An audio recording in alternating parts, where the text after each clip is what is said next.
I'd rather find a barbecue place, order a couple of plates of lobsters, and get 30 skewers of lamb. Inviting a few friends over. What a treat. I think nothing beats instant noodles. Right now, I just want a bowl of braised beef noodles, pickled cabbage beef noodles, or spicy beef noodles with shrimp. Chen Sanchi recited the flavors like he was reading a menu. Before long, everyone's cravings were aroused. Even Li Jiaxing, who came from a well-off family, was no exception. For many late-night snack lovers, there are really only two types of midnight snacks: instant noodles and everything else. As a national delicacy, instant noodles have accompanied countless people through their growth, carrying many beautiful memories. Qin Feng vaguely remembered that in his childhood, he particularly favored a brand called Little Raccoon Crispy Noodles. He loved eating them not only for the taste, but also to collect the water margin hero cards inside.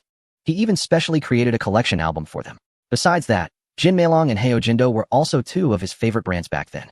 He even wished that he could eat delicious instant noodles every day in the future.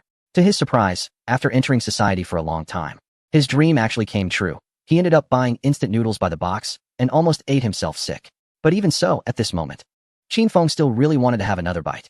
That kind of half-cooked noodle, just poured with boiling water, was somehow appealing. Strangely enough, instant noodles seemed to have a kind of magic. Every time after eating them, he would feel disgusted and wonder what he just ate. But after a while without them, he would start to crave them again. Especially late at night, the allure of instant noodles reached its peak. A bite of sausage, slurp. A bite of noodles, slurp. And then a sip of soup. Ah, bliss. Chen Sanchi animatedly described it, even mimicking a skit by Chun Paisai with a performance of eating noodles without any actual noodles. His vivid portrayal made everyone's mouths water. People say that teenage boys can eat their parents out of house and home. This group of tall and strong young men had a fast metabolism, and it was common to feel hungry right after eating. Having just finished their physical training and being late at night, it was naturally hard to resist such temptation. Oh no. Li Jiaxing suddenly twitched his nose. I think I'm so hungry that I'm hallucinating. I can really smell the scent of instant noodles. I smell something too. Qi Ming immediately jumped out of bed. Following that, everyone else scrambled out of their beds. Qin Feng also caught a whiff of the incredibly familiar scent from his memories. It was instant beef noodles. Ah, delicious instant noodles. Here they come. In the next moment, the door was pushed open by someone. Zhao Pengfei walked in with a basin, grinning. Chapter 45. Rare Treasures. The versatile yellow basin, the tempting aroma spread throughout the dormitory like ink diffusing in water. The new recruits from Class 4 had their eyes shining, all fixated on the basin of instant noodles in Zhao Pengfei's hands. The sound of saliva being swallowed echoed in the dormitory. Many people were gulping down saliva as if a flood had broken through the yellow river. Come on over. Zhao Pengfei waved his hand, and everyone quickly jumped out of bed and gathered around. Up close, the instant noodles in the basin made everyone's mouths water. Outside, instant noodles priced at $2.50 per pack were never considered a treasure. It was common to eat half and throw away the rest. But here, instant noodles were a rare commodity. Why? Because their new recruit company didn't have a convenience store. Everyone could only eat in the cafeteria. Although the cafeteria food wasn't bad, eating the same thing every day became monotonous, and they craved a change in flavor. It was like having home-cooked meals too often. Sometimes, one just wanted to go out for hot pot or some barbecue. At that moment, the instant noodles in the basin looked as if they had been given a special effect by a master chef, making everyone who saw them unable to resist. But Qin Feng was the only exception. It wasn't that he wasn't hungry or that he had extraordinary willpower. It was just that he could tell at a glance that Zhao Pengfei was up to no good. Wow, playing this kind of trick in the middle of the night. You're really something. Everyone is starving, right? Zhao Pengfei said with a smile. I prepared this late-night snack just for you. Don't just stand there, dig in. Li Jianxing paused for a moment. Squad leader, we don't have chopsticks? Qi Ming pushed him. You clueless guy, can't you use toothbrushes? Two of them together make a pair of chopsticks. Right, smart. The group eagerly went to grab toothbrushes. They surrounded the basin and began to wolf down the noodles. There were only 5 pairs of chopsticks, so they had to take turns eating.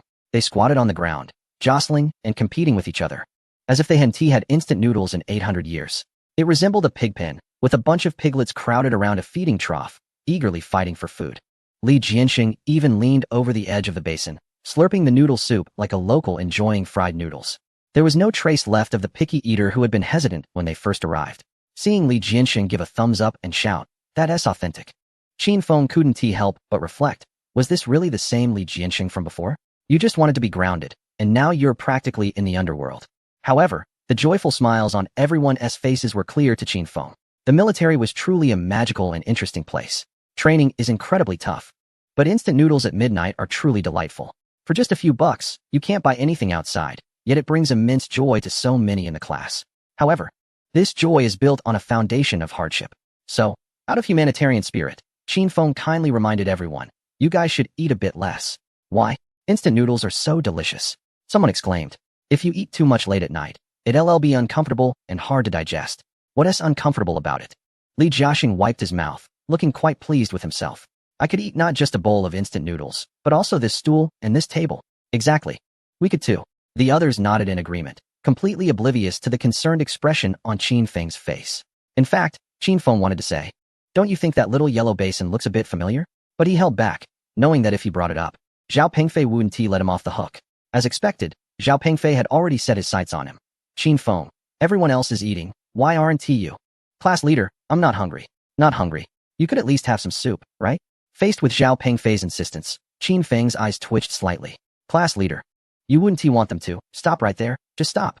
Zhao Pengfei rolled his eyes, immediately adopting a threatening expression that clearly said, if you dare to say it, I'll make you regret it. So, Qin Feng simply put on a somewhat foolish but harmless smile, as if to say, if you force me to eat, I'll make sure we both end up losing. Zhao Pengfei was at a loss.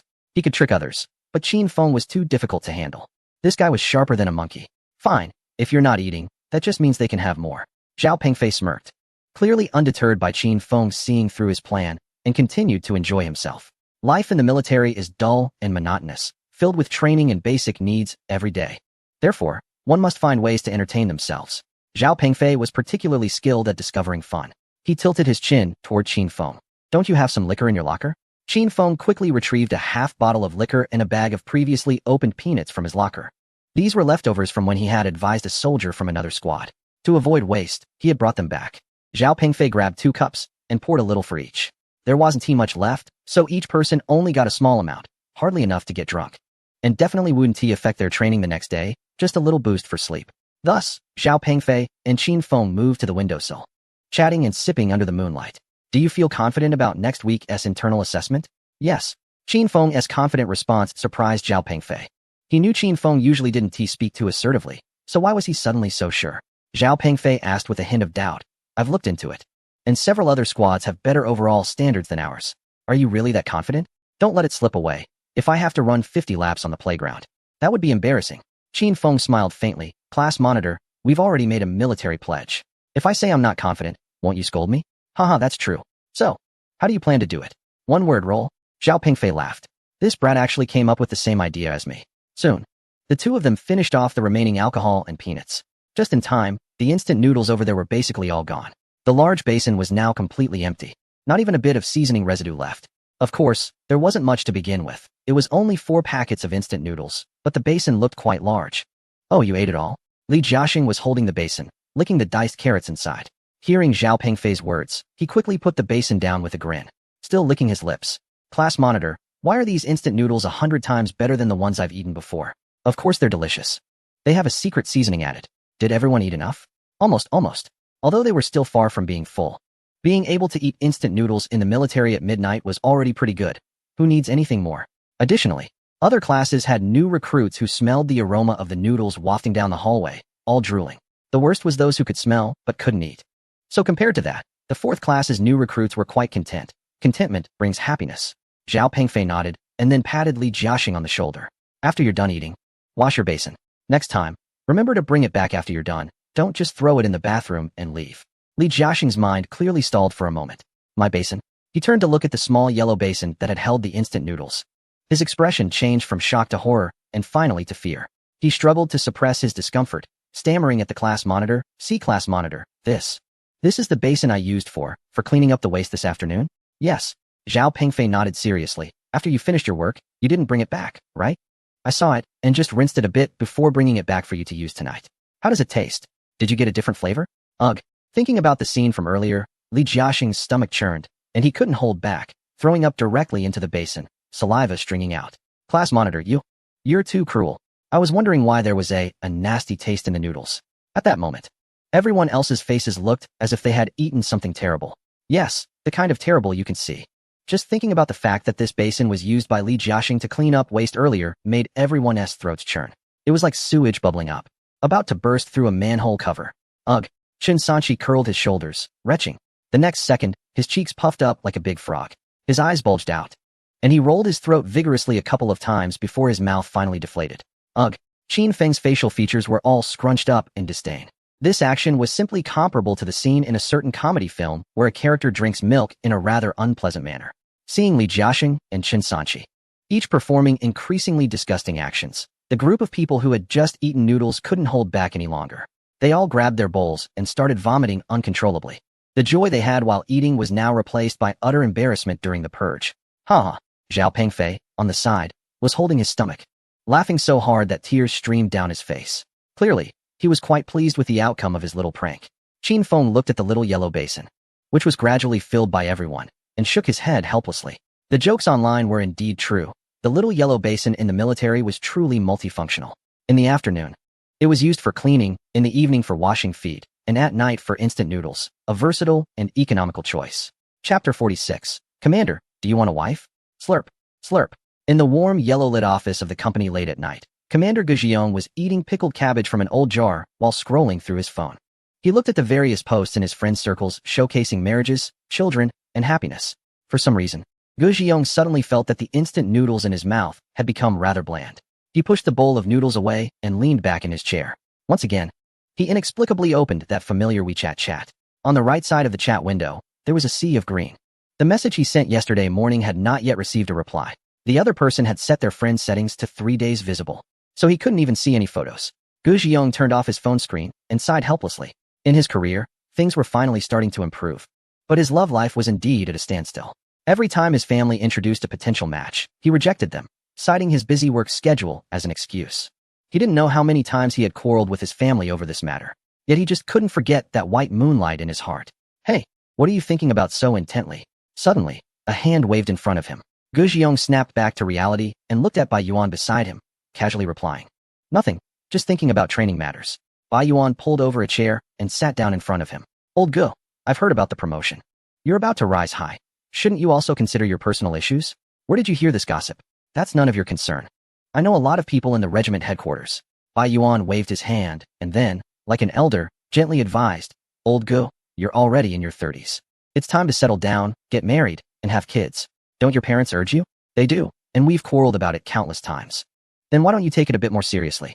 Gu Xiong smiled bitterly. "The military is so busy every day. Where's the time for that?" "Nonsense," Bai Yuan said irritably. "Aren't I busy too? And I still got married and have a child this big." He glanced at Gu Xiong's phone. "Are you really planning to hang yourself on a single tree?" In the military, secrets were usually hard to keep.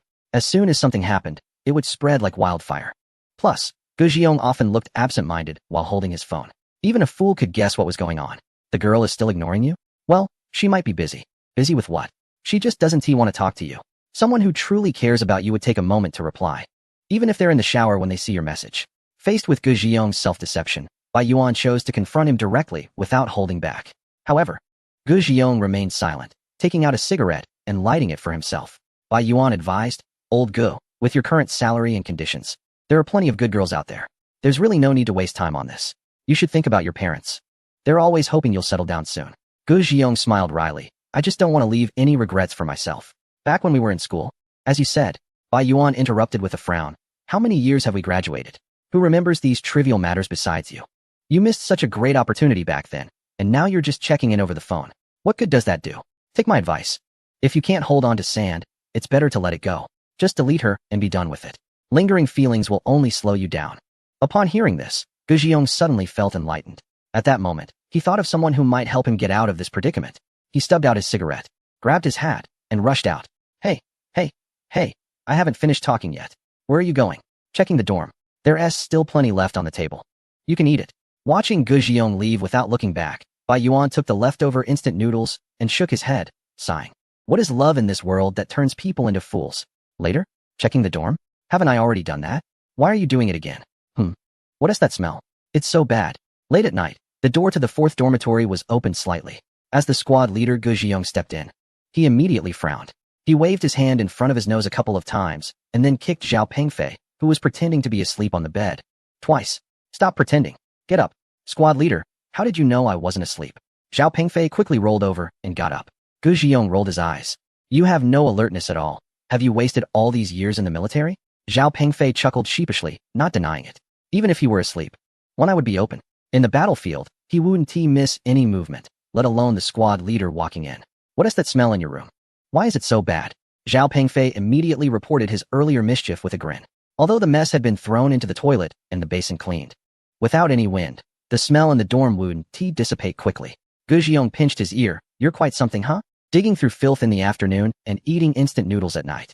Aren't you afraid these little rascals will revolt and beat you up in the middle of the night? That won't happen. They don't have the guts.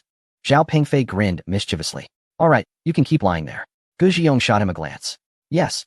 Zhao Pengfei replied softly and returned to bed.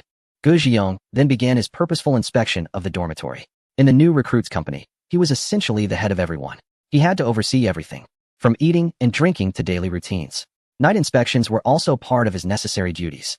Occasionally, he had to help new recruits who kicked off their blankets to cover them properly. Of course, unexpected situations would arise from time to time, such as some people sleeping while others were raising the flag, and some even drawing maps on their blankets.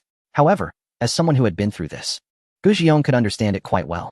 At this age, hormones were at their peak, and it was inevitable to encounter some normal phenomena of adolescence.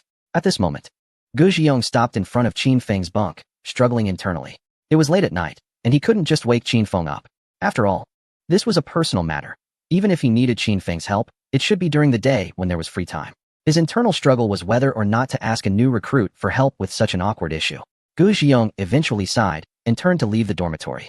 But just as he stepped out, Qin Feng opened his eyes. He had already sensed the company leader's presence when he entered and could feel that Gu Jiong had lingered in front of his bunk for quite some time, sighing as if he had something on his mind. Although he didn't know why the leader was troubled, it had nothing to do with him. As a new recruit, he didn't need to worry unnecessarily. He thought to himself, sleep, sleep, whoever stays up late is a dog. Qin Feng relaxed completely, feeling as if he was sinking into the bed, and soon fell into a deep sleep. He had no idea how much time had passed when he was suddenly jolted awake by a cacophony of noise. The flashlight beam was blinding, and he could only shield his face with his hand, slowly prying his eyes open. Suddenly, a bucket of cold water splashed down on him. Immediately following was Zhao Pengfei's harsh shouting. Get up. Everyone get the hell up. Sleeping like pigs. Do you know there's a big problem?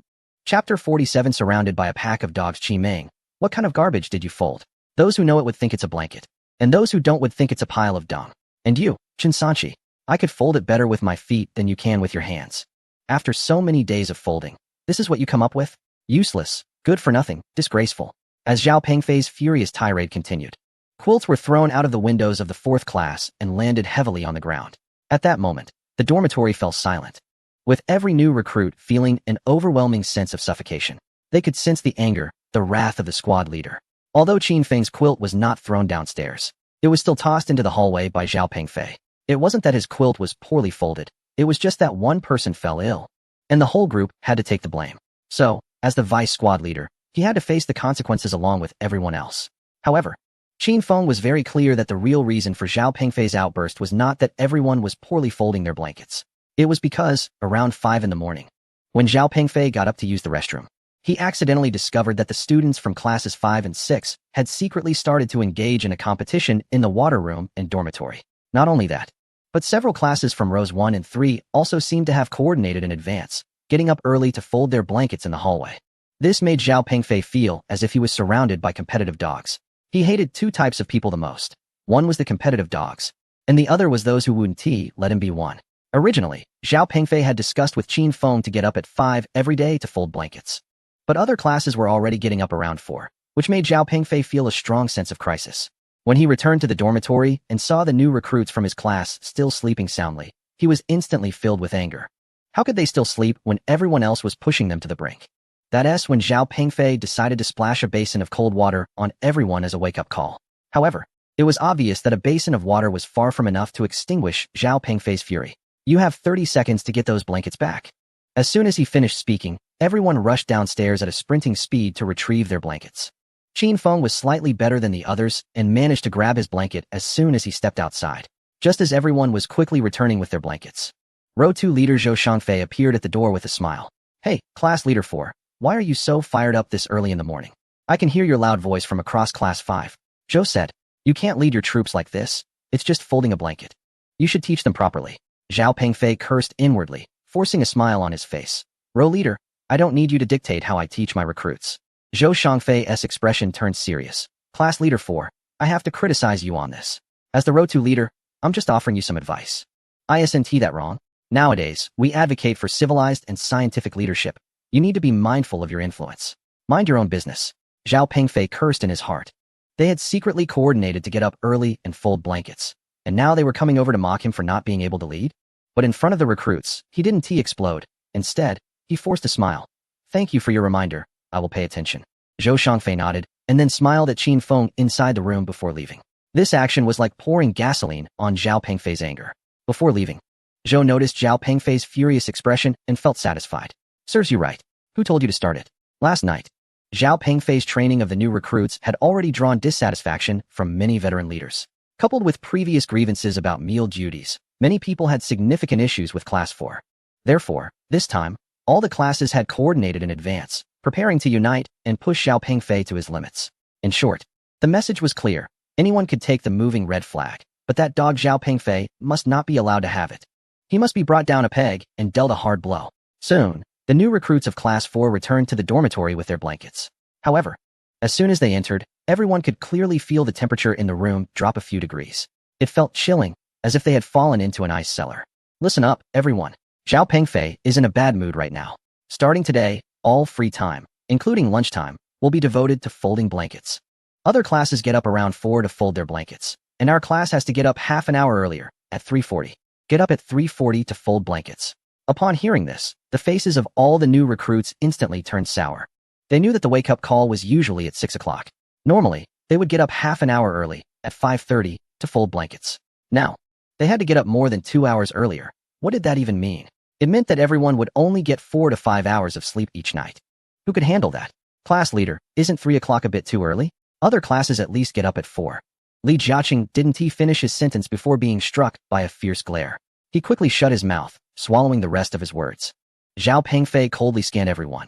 I said 3:40. That means 3:40. If they get up at 4, you all have to get up earlier. Fall behind, and you'll get punished. Only by putting in more effort than others can you achieve more and surpass other classes. Sleep? You'll have plenty of time to sleep later, but now is the prime time for hard work. How can you sleep now? The new recruits of Class 4 felt angry but dared not voice it, merely bowing their heads in frustration. However, Qin Feng furrowed his brow slightly. He sensed that Zhao Pengfei was acting unusually today. While the flowing red flag was important, the class leader's reaction seemed a bit over the top. It felt as if he was competing with others just for the sake of it. Although Qin Feng noticed something was off, he chose not to speak up. After all, he was just the vice class leader. Moreover, he wasn't in a position to influence the class leader's decisions. Finally, Qin Feng didn't want to get scolded or punished for unnecessarily provoking the class leader. Now, everyone, hurry up and reorganize your belongings. If your blankets look like this at noon, you'll all have to pick them up from the restroom. As soon as Zhao Pengfei's words fell, everyone immediately shrank their necks like frightened quails, quickly searching for a place to fold their blankets again. They feared that if they were even a second slower, a storm of furious scolding would descend upon them. At that moment, just as Qin Feng unfolded his blanket, he was called out by Zhao Pengfei. In the farthest corner of the restroom, Zhao Pengfei lit a cigarette with a match. He took a deep drag, and in the flickering light, the cigarette burned down visibly fast. A mouthful of thick smoke, along with Zhao Pengfei's inner turmoil, was expelled. Qin Feng quietly observed from the side, feeling that something was amiss. Was I really scary when I lost my temper this morning? Faced with Zhao Pengfei's sudden question, Qin Feng replied, you have your reasons. Zhao Pengfei gave a wry smile and said, Qin Feng, there is something you might not be aware of. Our regiment has long been at the bottom tier within the division. A significant reason for this is that we have never been able to train new recruits ourselves. All the new soldiers have been trained uniformly by the division's new recruit training team, and the soldiers assigned to us are usually of lower quality, which has led to our regiment's declining strength. This year, the regiment commander has finally managed to secure the opportunity for us to organize our own new recruit company. Therefore, everyone must put in their utmost effort to bring out a good batch of recruits for the regiment and for each company. He looked at Qin Feng, speaking in a serious tone. Although this is just a small internal assessment, the more attention we pay to these details, the better qualities we can cultivate in a soldier. Understood. Qin Feng nodded vigorously. Chapter 48. I have a plan to break all laws, of course. Zhao Pengfei changed the subject. While our regiment may be weak, it has nothing to do with the Steel Blade Company. Qin Feng paused for a moment. Squad leader, what do you mean? Zhao Pengfei nodded. Exactly. The overall strength of our Steel Blade Company actually ranks among the top in the division. Therefore, we wouldn't even consider recruits who aren't good enough. Flattered by the praise, Qin Feng felt quite pleased. After all, Hearing a compliment from the squad leader isn't an easy feat, however. This only made him more curious about what kind of unit the Steelblade Company truly was. But since Zhao Pengfei wouldn't elaborate, he would just have to wait to see for himself when he joined the company. You are now the deputy squad leader, and I need you to take on the responsibility. In the internal assessment, our 4th squad absolutely cannot lose to the other squads. We must secure first place. In the Steelblade Company, there is no such thing as giving up or backing down. If other squads want to challenge us, then we will go all the way with them. Because only in this way can we bring out more and better new recruits. Squad leader. Qin Feng pondered for a moment. I actually think we don't need to confront them head-on. Huh. Zhao Pengfei furrowed his brows slightly, clearly not understanding Qin Feng's point. Qin Feng smiled. Squad leader, have you ever heard of a term called relaxation? Relaxation? Zhao Pengfei's brows knitted together. Isn't that similar to slacking off or being lazy? Qin Feng explained. I think the more we are in this situation, the more we need to maintain our own rhythm, rather than being thrown off by their distractions. Are you suggesting that you've already thought of a way to break the deadlock? Zhao Pengfei's eyes lit up. Qin Feng nodded, a calm smile appearing on his face. I have a plan that can break all methods. At this moment, Zhao Pengfei's mind was buzzing like a loud bell. As Qin Feng continued to outline his plan, Zhao Pengfei's eyes sparkled, and his expression became increasingly animated, grinning widely as if his shoes had exploded, almost reaching his ears, reminiscent of a meme with a crooked smile, complete with glowing eyes as a special effect. Haha, Qin Feng, you really are a genius. Zhao Pengfei hugged Qin Feng excitedly, his hands continuously patting Qin Feng's back. The slaps sounded like a bear's paws, thumping down heavily. It hurt so much that Qin Feng couldn't help but wince. Class monitor, it hurts, be gentle. Qin Feng shouted twice before Zhao Pengfei finally stopped. But he still couldn't hide his smile. Sorry, I got a bit too excited. He pointed at Qin Feng, his face full of excitement. Your idea is great. To deal with the competition, we need to bring a sense of relaxation. We need to let their punches land on cotton. However, Zhao Pengfei suddenly paused. This plan requires everyone in the class to cooperate with you. If they don't cooperate, then Qin Feng smiled and shook his head. That won't happen. After your fiery speech this morning, everyone is scared stiff. They won't dare to not cooperate. Zhao Pengfei laughed. I didn't expect that it would actually work out. Great. Come on, let us have a smoke. Saying this, he eagerly took out a cigarette, wanting to treat Qin Feng to one. Indeed, it was a treat. Last time on the rooftop, it was just a casual thing. But this time, it was entirely different.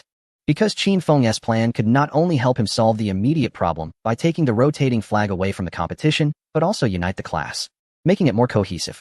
Once a class has cohesion, it will immediately pull ahead of others, and its strength will improve qualitatively. As long as Qin Feng is around, the promotion is basically secured. Zhao Pengfei struck a match, shielding the flame with his hand, and offered it to Qin Feng.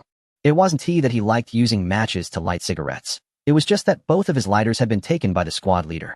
He had no choice but to use this old-fashioned method. But to be fair, lighting a cigarette with a match did have a certain sense of ceremony. Just then, Li Jiaxing happened to come in to use the restroom. As he walked in and saw the scene before him, he was so shocked that he nearly held it in. Wow, the class monitor is actually treating Qin Feng to a smoke, and he is using a match to light it for him.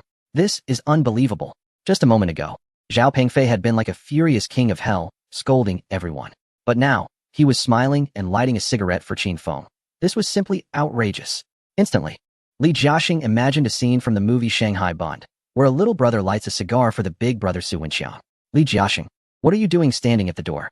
Seeing Li Jiaxing at the entrance, Zhao Pengfei extinguished the match and instantly switched back to a serious expression. I came to use the restroom, Li Jiaxing answered timidly. Then hurry up. Once you're done, get back and fold your quilt. Yes. Li Jiaxing nodded repeatedly with guilt. He hurried to the urinal, pulled down his pants. But after standing there for a long time, he couldn't squeeze out a single drop. With the class monitor watching, he was too nervous to go. Li Jiaxing could only spit into the urinal twice, pretending he had urinated. Then he feigned shaking himself and quickly pulled up his pants to make a run for it. When he finally escaped back to the classroom, he let out a huge sigh of relief. Seeing Li Jiaxing's flustered expression, Qi Ming immediately asked curiously, "Why are you so flustered? Did you wet your pants?" Li Jiaxing wasn't in the mood for jokes and hurriedly glanced outside, confirming it was safe before whispering, "Do you guys know what I just saw in the bathroom?" "What?" Chen Sanchi looked at him with curiosity. Was it something left unflushed? Li Jiaxing tilted his head, frowning as he looked at him, seriously doubting how this guy managed to pass the enlistment physical. Someone else curiously pressed, "What did you see?" I just saw the class monitor." Before Li Jiaxing could finish his sentence, footsteps echoed down the hallway. Zhao Pengfei had returned to the dormitory with Qin Feng. Li Jiaqing quickly acted as if nothing had happened, pretending to fiddle with the bedding. The others remained quiet, not daring to make a sound, afraid of igniting Zhao Pengfei's explosive temper again. However, no one noticed that Zhao Pengfei was actually in a good mood, smiling brightly, completely different from the irritable state he had been in before. Chapter 49, Adaptable and Humble. Don't take it seriously at 8 a.m. Training was in full swing across all classes. In the training ground, the new recruits of Class 4 stood in a straight line. Zhao Pengfei first led everyone through a quick review of military posture and the method for stopping and turning. Then they began training in the 3 main marching steps: quick march, running march, and standard march. Like military posture training, these steps were also fundamental skills for soldiers. They not only helped cultivate military bearing and appearance, but were also a significant test of willpower. Zhao Pengfei was always very strict during training. A few days ago, everyone had experienced the punishment of saluting without finishing and squatting without standing up. Today, Zhao Pengfei made everyone deeply understand what it meant to maintain arm positions and not change legs in the standard march. Unlike the previous military posture training, this time Zhao Pengfei didn't just observe with his eyes. He took action. A tape measure was stretched from the front of the line to the back. Anyone who moved their hands or didn't keep their legs straight would be immediately obvious. Qin Feng's movements were the most standard, naturally placing him at the front of the line. Zhao Pengfei then used his actions as the benchmark. As long as anyone's movements didn't align with Qin Feng's from the side, they were all made to do push-ups. After one morning of training, almost everyone, except Qin Feng, was punished severely. Yet, no one complained about Qin Feng. Why? Because Qin Feng's movements were indeed standard. Moreover, everyone knew that being at the front of the line was not an easy task. They could take advantage of the punishment breaks to stretch and adjust their bodies. But Qin Feng couldn't. As soon as he moved slightly, Zhao Pengfei would appear in front of him like a ghost, asking why he had moved and if he understood the significance of being at the forefront. Who among the family could understand this sense of oppression? Anyway, they would rather be punished with push-ups than be stared at by the squad leader like Qin Feng. And just as everyone expected, Qin Feng felt equally frustrated at that moment. Every time his body shifted even a little, Zhao Pengfei's intense gaze would follow closely behind. Fortunately, with the system's assistance, Qin Feng could endure for so long. Otherwise, he would have collapsed long ago. However, it is worth mentioning that the situation in other classes was far worse than in Class 4. During a break to drink water, Qin Feng quietly observed the surroundings and found that the new recruits in Classes 1, 2, 5, 6, and 8 were all in terrible spirits. Clearly, it was due to waking up too early in the morning, resulting in lack of sleep, which left them lethargic. For many strong-willed veterans, getting up at 4 in the morning seemed like no big deal. But for these new recruits, who had just entered the camp and had not fully adapted, it was a tremendous mental and physical ordeal. Qin Feng deeply loathed the culture of competition. Originally, he had planned to be the king of competition, but unexpectedly, he woke up to find himself surrounded by a group of overly competitive people, which really annoyed him. Therefore, Qin Feng decided to be a good person for once and rescue these sleepy lambs from the culture of competition, helping them escape their plight. In the afternoon, department leaders would come to inspect hygiene. So after lunch, everyone in the new recruits company was kept in the cafeteria to help clean up. The hygiene in the front area of the cafeteria was relatively easy to manage. Just wipe the tables, mop the floors, and arrange the chairs. However, the hygiene in the kitchen was much more challenging. Some corners required scrubbing with a toothbrush. There is a rule in the military that during hygiene inspections, there must be no waste in the toilets. If you need to go, you must use the outdoor restroom. Trash cans must be empty. Seeing garbage results in points being deducted. The kitchen must be free of grease stains and must be kept clean and tidy. Even cockroaches should have no place to land. Qin Feng and his group were relatively lucky, assigned to mop the hall. The guys from Class 5 had it worse, having to clean the drainage system, suffering a lot. Waking up early was tough, and then having to clean during lunch was really unbearable. Who wouldn't agree? I was hoping to finish eating and quickly return to rest. The drainage pipes hadn't been cleaned in ages. It was truly foul. Cleaning took only about 20 minutes, but the cafeteria had no air conditioning, and the midday temperature was at its peak. Almost everyone was sweating profusely, with their backs soaked. On the way back to the dormitory, Qin Feng perked up his ears and heard other new recruits from different classes complaining. The complaints are quite similar. Mostly about waking up too early in the morning and not being allowed to take a nap at noon, feeling like life is worse than that of a dog, and wanting the horse to run while not feeding it grass. At this moment, Qin Feng turned around and waved at Li Jiaxing. Li Jiaxing, like an eager shop assistant, immediately ran over. "Class deputy, what can I do for you?" Qin Feng was taken aback. He wasn't quite used to this version of him. The main reason for Li Jiaxing's drastic change was seeing the class leader light a cigarette for Qin Feng. For a new recruit to smoke with the class leader is something to show off about, not to mention having the class leader light it for him. It's like a teacher lighting a cigarette for a student. How impressive is that? Qin Feng looked at him, feeling quite uncomfortable. Honestly, I preferred your previous rebellious and spirited demeanor. Really? Let me find that feeling. Li Jiaxing immediately adjusted his posture, straightened his back, and returned to his previous arrogant, rich kid attitude, looking at people through his nostrils. Qin, please don't underestimate me. If you need my help in the future, just let me know. No need to wait for the future. I actually have something I want you to help me with right now. Hearing this, Li Jiaxing's heart skipped a beat, and his smile instantly froze on his face. No, class deputy, I was just being modest. Why are you taking it seriously? What do you need help with? Seeing the guilty look on Li Jiaxing's face, Qin Feng chuckled. First, answer me a question. Are you tough? Huh. Li Jiaxing's mouth dropped open in shock, his face full of fear. Chapter 50, Why compete? Isn't lying flat better? Li Jiaxing was now in a panic. He wanted to take back everything he just said. But unfortunately, words once spoken are like water spilled. They can't be taken back. Class deputy, what exactly do you want me to do?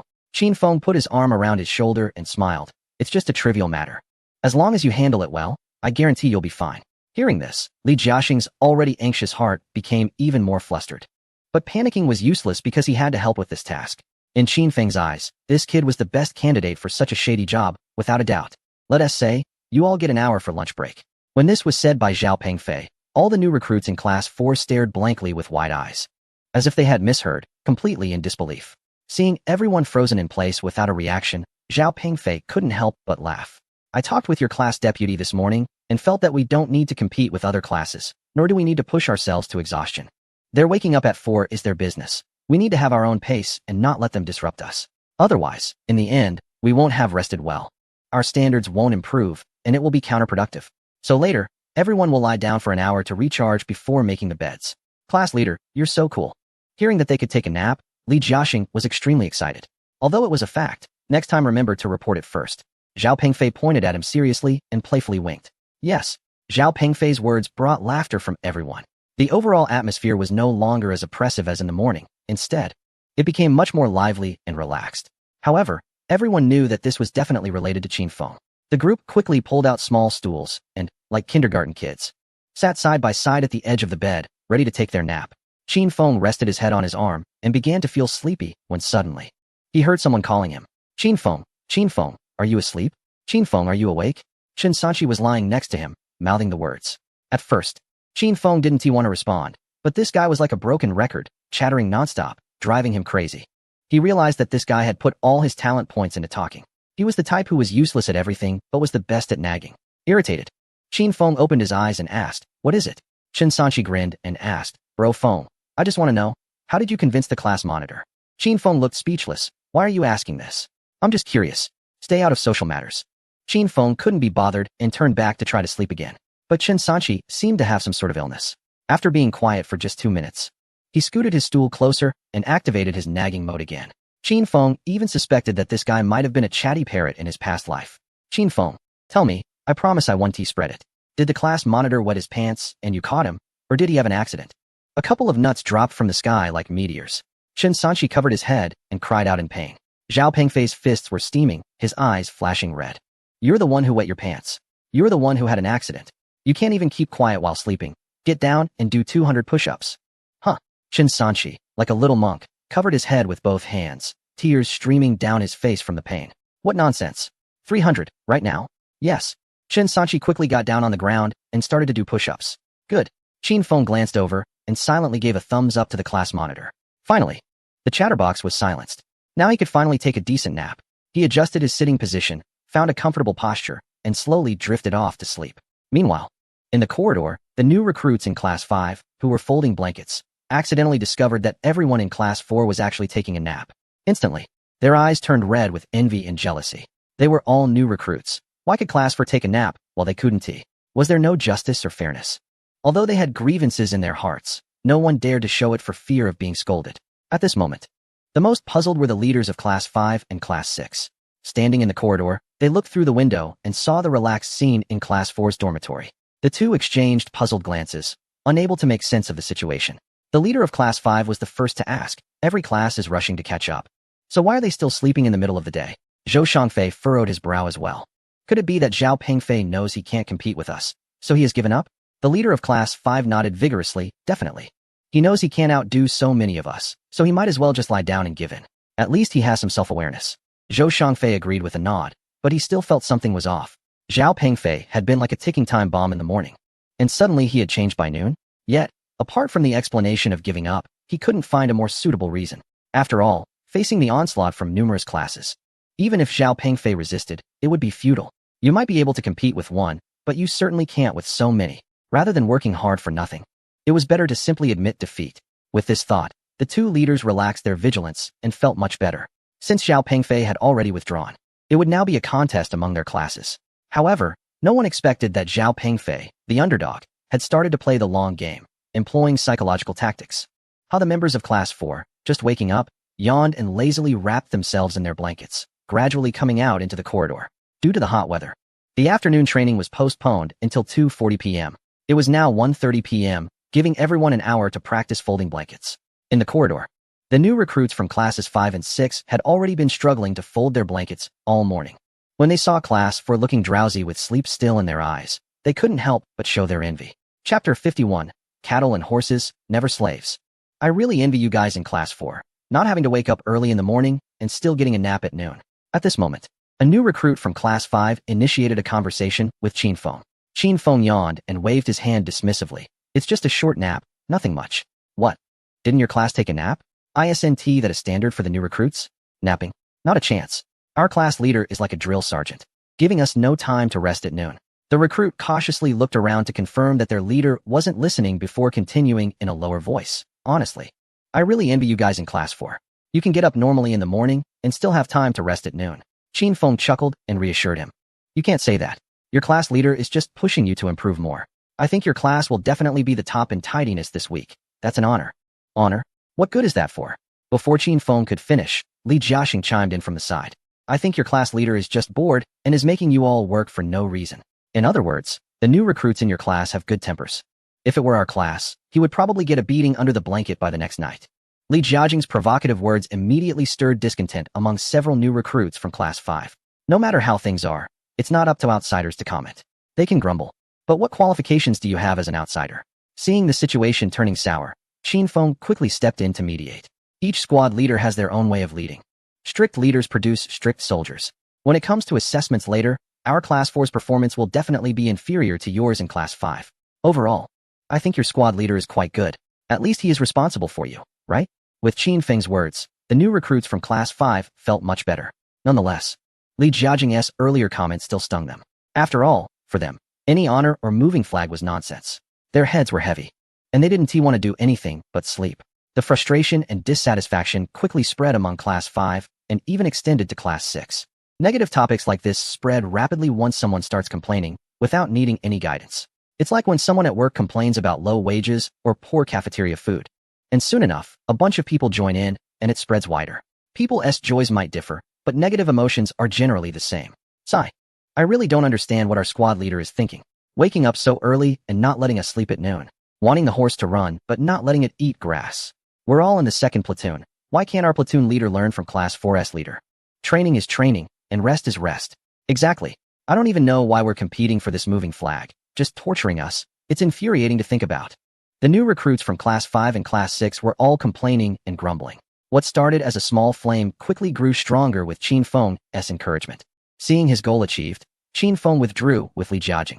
I must say, Li Jiaxing's sarcastic remarks and ability to stir trouble are indeed effective. If it weren't for Qin Feng mediating, a fight would have probably broken out. Qin Feng seriously suspected that this guy often gets beaten up outside. Some things he said made Qin Feng want to roll up his sleeves and give him a couple of slaps. Is this what they call being born to be beaten? If he performs well, we'll stop here for lunch and continue working hard tomorrow. Li Jiaxing, who received praise, nodded with a grin but soon wore a puzzled expression. At noon, Qin Feng asked him for help, wanting him to use his sarcastic skills, but didn't he tell him the purpose behind it? No matter how much he asked, Qin Feng remained tight-lipped, leaving Li Jiaxing feeling distressed and restless. Ultimately, after persistent questioning, Qin Feng finally spoke, but only said one thing: let the bullets fly for a while. And just as Qin Feng anticipated, from the moment the gun fired, the negative emotions of the new recruits in Class 5 and Class 6 have begun to fester, subtly developing into a confrontation with their squad leaders. Human nature is often quite complex. If 3 people are equally poor, life goes on peacefully. However, If two of them are poor and the third suddenly becomes wealthy, flaunting their riches in a flashy vehicle, the dynamics among them can change drastically. Currently, Class 4 is the one driving the flashy vehicle. Nonetheless, the recruits from the other two classes do not blame Class 4. Instead, they direct their frustration at their own squad leaders. They feel that they are suffering unnecessarily and are forcing themselves to feel motivated, believing that everyone is working hard. In reality, their work efficiency is abysmal. Not only are they unable to fold their bedding properly, but their training results are also lacking. It's quite tragic to get up so early just to fold bedding. At 4 o'clock the next morning, Li Jiajian returned from the restroom. Seeing the struggling figures of the new recruits from Class 5 and Class 6 in the corridor, he shook his head sympathetically. They are excellent. It's only right that they endure some hardships, while we cannot even achieve the best in housekeeping. Qin Feng chimed in at an inopportune moment. True. I really envy them for having their bedding folded before dawn. Unlike us, we can only go back and hug our blankets to continue sleeping. Li Jiajian's comments almost made the recruits from the two classes grind their teeth in frustration. They all enlisted together and are new recruits in the same squad. Why should they have to get up before dawn to fold bedding while Class 4 can sleep in? It's simply unfair. But even more unfairness was yet to come. That afternoon, Zhao Pengfei generously allowed everyone to sleep for an additional hour and a half, making the other two classes green with envy, their eyes red like rabbits. Some even felt the urge to apply for a transfer to Class 4. The day's training ended quickly. After lights out that evening, Zhao Pengfei quietly called Qin Feng outside, anxiously inquiring about the situation. How is the progress? It should be about ready. So soon? Zhao Pengfei asked, surprised. Qin Feng nodded but didn't elaborate too much. In times like this, it's best to remain calm. The night passed without incident. The next day, before dawn, the members of Class 4, still dreaming, were suddenly awakened by a commotion in the corridor. A group of new recruits was arguing with their squad leader. Eventually, the recruits formed a collective stance, using their hands as swords, poking towards the squad leader while stamping their feet, chanting, "Retreat! Retreat! Retreat!" The chaos outside escalated, with some even shouting slogans about freedom. Qin Feng and Zhao Pengfei exchanged glances, a subtle smile crossing their faces. Many oblivious recruits from Class 4 wanted to peek outside to see what was happening. But Zhao Pengfei quickly cleared his throat and said sternly, "What are you looking at? This has nothing to do with you.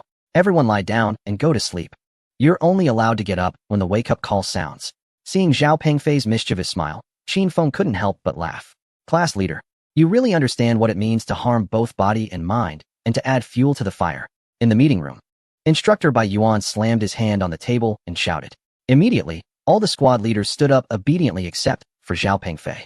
Bai Yuan, frustrated, pointed at them. "You guys really? Who taught you to lead troops like this? Why are you waking up the new recruits to fold their blankets at 4 o'clock? Not even letting them take a nap at noon? This isn't how you train soldiers. Even if you started half an hour early, or even an hour, I wouldn't say anything. What are you thinking? These are new recruits, not seasoned soldiers. Especially you two." Suddenly, Bai Yuan's gaze fixed on the squad leaders of the 5th and 6th classes. The two unfortunate ones quickly stood up straight, bracing for the storm. "You two have led troops before. How can you not even handle the emotional well-being of the new recruits? You actually protested together. How did you conduct the class meeting a few days ago? Did you even consider the new recruits' concerns? Thank goodness the higher-ups didn't come to check. If the captain saw this scene, you two would be done for. Especially you, Zhou Shangfei. Instructor, I know I was wrong." Zhou Shangfei quickly admitted his mistake. As someone with a previous record, he knew he would be singled out for criticism. "You know nothing." Bai Yuan stepped closer, spitting as he spoke. From Zhao Pengfei's angle, he could see the instructor's saliva flying towards Zhou Shangfei's nose.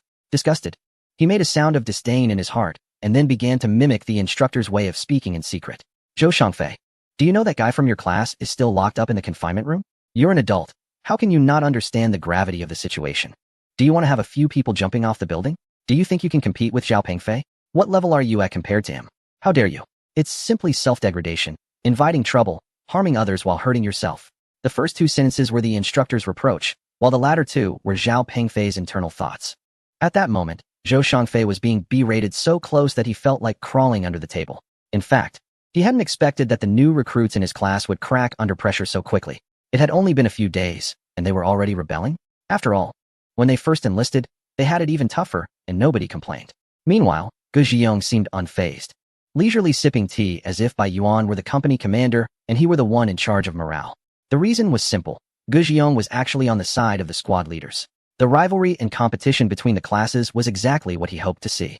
With competition and comparison, there would be progress. Of course, such non-compliant matters, even if agreed upon, cannot be brought to light. If nothing goes wrong, turning a blind eye might be acceptable. But now, with the new recruits from the 5th and 6th classes protesting collectively, this situation cannot be allowed to continue. Otherwise, it will only backfire. Therefore, even if Gu Xiong wants to help by saying something, he cannot open his mouth. Bai Yuan happens to be in charge of ideological matters, so it is most suitable for him to handle this. However, he was surprised to find that 8 out of the 9 classes in the new recruit battalion participated, while only Zhao Pengfei remained aloof. This made Gu Xiong feel that something was very off. Based on his understanding of the kid, he should have been working hard. While other classes got up around 4 to make their beds, he should have been up by 3. But instead of being anxious, he simply lay down and even allowed the new recruits in his class to sleep until 6. This was too unusual and too wrong. On this note, Zhao Pengfei, the class leader, must be commended. When Bai Yuan's gaze swept over, Zhao Pengfei immediately stood up from his chair. Unlike the other students who looked miserable after being scolded, he appeared spirited, his chest puffed out like a proud rooster. Bai Yuan praised him. Zhao Pengfei, you did very well in this matter. You didn't follow the other class leaders into chaos. You fully embodied the spirit of scientific leadership and a people-oriented approach. He then looked sternly at the others. Regarding this, you all need to learn from Zhao Pengfei. Do you understand? Yes, the crowd responded weakly, feeling extremely frustrated. They, who were eager to improve, were criticized, while Zhao Pengfei, who was slacking off, was actually praised. And now they had to learn from him? What a joke. Seeing the displeased looks on everyone's faces, Zhao Pengfei could barely contain his laughter. He enjoyed the fact that they had to learn from him despite their discontent. Unintentionally, he had become a model for leading the new recruits. Where could one argue about this? I have to say, Qin Feng's strategy was really slick. Soon the meeting ended, and all class leaders were required to write a 1,000-word reflection. Zhou Shangfei was punished even more severely, being asked to write 3,000 words. As the meeting dispersed, Zhao Pengfei mixed in with the crowd, preparing to slip away. But before he reached the door, someone grabbed him by the collar and pulled him back. Where do you think you're going? After Gu Xiong dragged Zhao Pengfei back, he had a guilty look on his face. Captain, what instructions do you have? Come with me to the office. With that, he pulled Zhao Pengfei into the office, closed the door, and drew the curtains. Gu Xiong lit a cigarette, crossed his legs, and asked, Now, tell me what is going on. What? What is going on? Zhao Pengfei feigned innocence, pretending not to understand. Stop pretending, Gu Xiong exclaimed, banging on the table. I know what you're up to. This is your last chance. Don't make me resort to using my belt on you on such a bright morning. Zhao Pengfei wore a face full of frustration, completely lacking the usual air of authority he had in front of the new recruits. Squad leader, I was forced into this. All I did was practice the duck walk a bit early, and I just happened to do a little extra duty. Did they really have to unite against me like this? Gu Xiong, with a cigarette dangling from his mouth, stood up and began to unbuckle his gear. Do you want the stars or the squares? I'll tell you. I'll tell you. As Gu Xiong raised his hand, Zhao Pengfei quickly confessed. Someone gave me a tip. Who? Zhao Pengfei didn't answer, but Gu Xiong had already guessed who it was. Qin Feng. No one else but him. It was no wonder Gu Xiong always felt something was off about this matter. What did he say to you? Zhao Pengfei looked at him warily. Squad leader. If I tell you, you won't sell me out, right? Gu Xiong kicked him lightly. What are you thinking? If you tell me first, then I tell others. How does that benefit me? I'm your squad leader, your direct leader. Yes. Zhao Pengfei immediately straightened his back. He then recounted Qin Feng's plan in detail, nearly making Gu Xiong laugh out loud. To come up with such an idea, that was quite impressive. This was a clear display of intellectual dominance. However, there was one thing Gu Xiong didn't understand. The groundwork is laid, but how will he implement it? How is he going to motivate all the new recruits in the squad? Class 5 and Class 6 have already experienced backlash. He better not. Zhao Pengfei chuckled. Squad leader, you don't need to worry about that. This little matter is nothing for him. Oh, Gu Xiong showed an intrigued smile. At that moment, he suddenly felt a bit hopeful about how things would unfold. He was also curious to see how Qin Feng would manage to navigate Class 4 out of this predicament. If he could easily resolve such a difficult situation, then the troublesome issue that had been bothering Gu Xiong might just be a piece of cake for him. Meanwhile, in Class 4's dormitory, without the squad leader's constraints, the new recruits were chatting excitedly. What happened this morning? Class 5 and Class 6 were fine. So why did they suddenly start making a fuss? I heard it's because they've been waking up too early for several days in a row, and it's been really tough on everyone. The new recruits just couldn't take it anymore and united to protest. Wow, they really have guts. Aren't they afraid the squad leader will retaliate? Why be afraid? Didn't you see that even the instructor was called over? Which squad leader would dare to make things difficult at a time like this?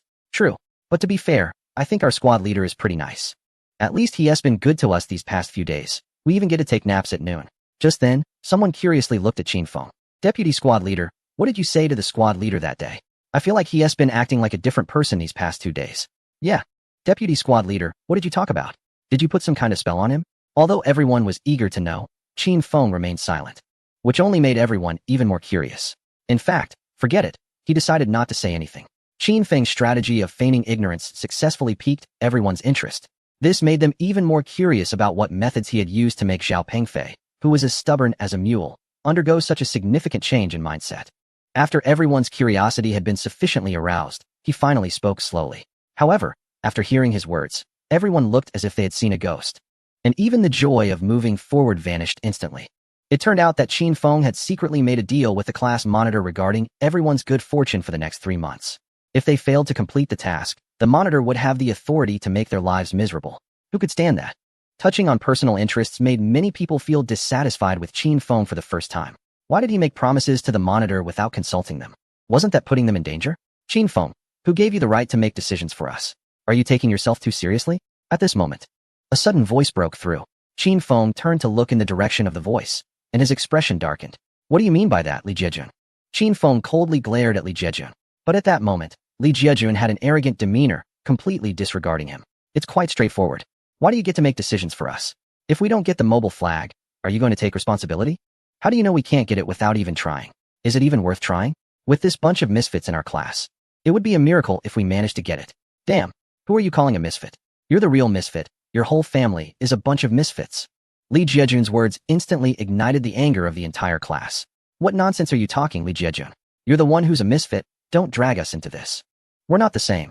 Everyone has different circumstances. Damn it, I sang that out loud. Li Jiejun, you're the only one in class 4 who's always showing off. You're the biggest fool here. Li Jiejun's eyelids twitched, but he still stubbornly snorted coldly. I just meant what I said. With you bunch of losers. How can we compete with other classes? What Qin Feng did is harmful to us all. I stand by my words. There's absolutely nothing wrong with that. Upon hearing this, Qi Ming was the first to express his discontent, angrily slapping the bed. Li Jiejun, what's your problem? Did you brush your teeth this morning? Why does your mouth smell so bad? Did the meat that Qin Feng cooked the other day get eaten by dogs? Exactly. The vice monitor had no other choice but to take this approach to stabilize the monitor for us. Without him, could we have enjoyed these good days? That's right. It's just about getting the internal affairs sorted out, isn't it? We can get it back. How hard can it be? Li Jiejun sneered sarcastically. Do you even know what that means? It means striving. It means honor. It means the efforts and progress of the warriors. Do you think it's as easy as reading a light novel? With the state of our class's internal affairs, even given another 10 or 8 years, we might not be able to fold our blankets properly. These words were like adding fuel to the fire, making everyone even more unhappy. Damn it. It's fine for us to criticize ourselves. But who do you think you are, pointing fingers at us and saying our internal affairs are terrible? Li Jiaxing, I don't want to hear that from you. We haven't even competed yet. How do you know we will definitely lose? Exactly. We all went through 9 years of compulsory education and just joined the army. We are no worse than anyone else. Li Jiaxing was left speechless by the crowd. And at that moment, Qin Feng stepped forward and spoke seriously. Everyone, I don't care how others see or think about it, but I have confidence in you. I believe we can win, which is why I dared to make this promise to the squad leader. Besides, the squad leader also said that as long as we complete the task, we will get half an hour of rest during lunch in the future. Hearing about the lunch break, everyone's eyes immediately lit up. Even those who were initially dissatisfied with Qin Feng had a huge change in attitude. Since that's the case, why not take a chance? At this moment, Li Jiaxing, who was the first to criticize Qin Feng, became the target of everyone's ire. Li Jiaxing, who do you think you are looking down on us? The vice squad leader has confidence in us. What are you? Exactly. Is folding blankets harder than building rockets? Excluding those with average skills, our real competitors in the class are only 4 or 5, so the chance of winning is still quite high. Li Jiaxing, no wonder you can't be the vice squad leader. Your perspective is far too limited compared to Qin Feng. At this moment, Li Jiaxing had no way to argue back and was almost scolded into submission. Qin Feng coughed a couple of times and then said, all right, everyone, stop arguing. As long as we work together, there's nothing we can't accomplish. What do you say, right? Right. Qin Feng's words were instantly met with a response from everyone. Among them, Qi Ming and Qin Sanqi responded the most enthusiastically. During the break in training in the morning, in the large restroom, Li Jiaxing and Qi Ming hurried over to Qin Feng, their faces filled with smiles. Brother Feng, how was our performance this morning? Vice squad leader, did I perform well with my lines this morning? Wasn't he quite professional, showing some acting talent? Qin Feng smiled and nodded. Not bad. Not bad. You both did very well. And it wouldn't be a problem for each of you to win an Oscar. That's right. The scene we acted out in the morning was intentionally performed for everyone to see. Sometimes, solving a problem is actually quite simple. Just intensify the contradiction. If you want to open a window, everyone will try to stop you. At that point, if you simply tear off the roof, everyone will come to advise you to just open a window instead. Intensifying the contradiction, shifting the focus, and ultimately reaching a consensus. The key point is to get everyone to actively agree with Qin Feng's perspective. Some things, when completed passively versus actively, result in completely different work efficiency and outcomes. The other class leader failed to notice this point, which allowed Qin Feng to inadvertently take advantage of the situation, leading to a strong sense of resistance. In fact, Qin Feng's role here was merely that of a catalyst. Although his methods were not honorable, they served as a small lesson for those self-righteous veterans. As the saying goes, he who wins the hearts of the people wins the world. You didn't even understand the demands of the new recruits in your class. Instead, you just mimicked the capitalists' exploitation tactics. Wasn't that just asking for trouble? Qin Feng was merely fanning the flames, making the situation more intense. Of course, this also wouldn't have been possible without the strong support of his good brothers, Li Jiejun and Qi Ming. Especially Li Jiejun, whose contribution was the greatest. His anger was practically bursting forth. Therefore, Qin Feng was not stingy with his praise and admiration for their efforts. The two who received compliments were all smiles. But mere verbal praise wasn't enough. For good brothers, Qin Feng would never shortchange them. Come, let me reward you with something nice. As Qin Feng pulled something out of his pocket, the two were instantly thrilled, almost dropping to one knee and shouting, "If you do not abandon me, I wish to be your sworn brother." At the entrance of the dry toilet, two big men were squatting there, their faces red. Each held a packet of spicy snacks, eating with great enthusiasm. Occasionally, Qi Ming would stretch his tongue out, panting like a puppy. Clearly, he couldn't handle the spice well, as his mouth was reddened.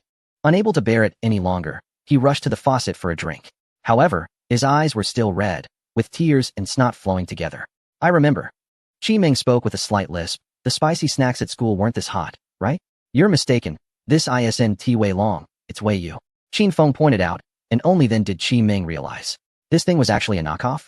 There are counterfeit spicy snacks? Truly a sight to behold.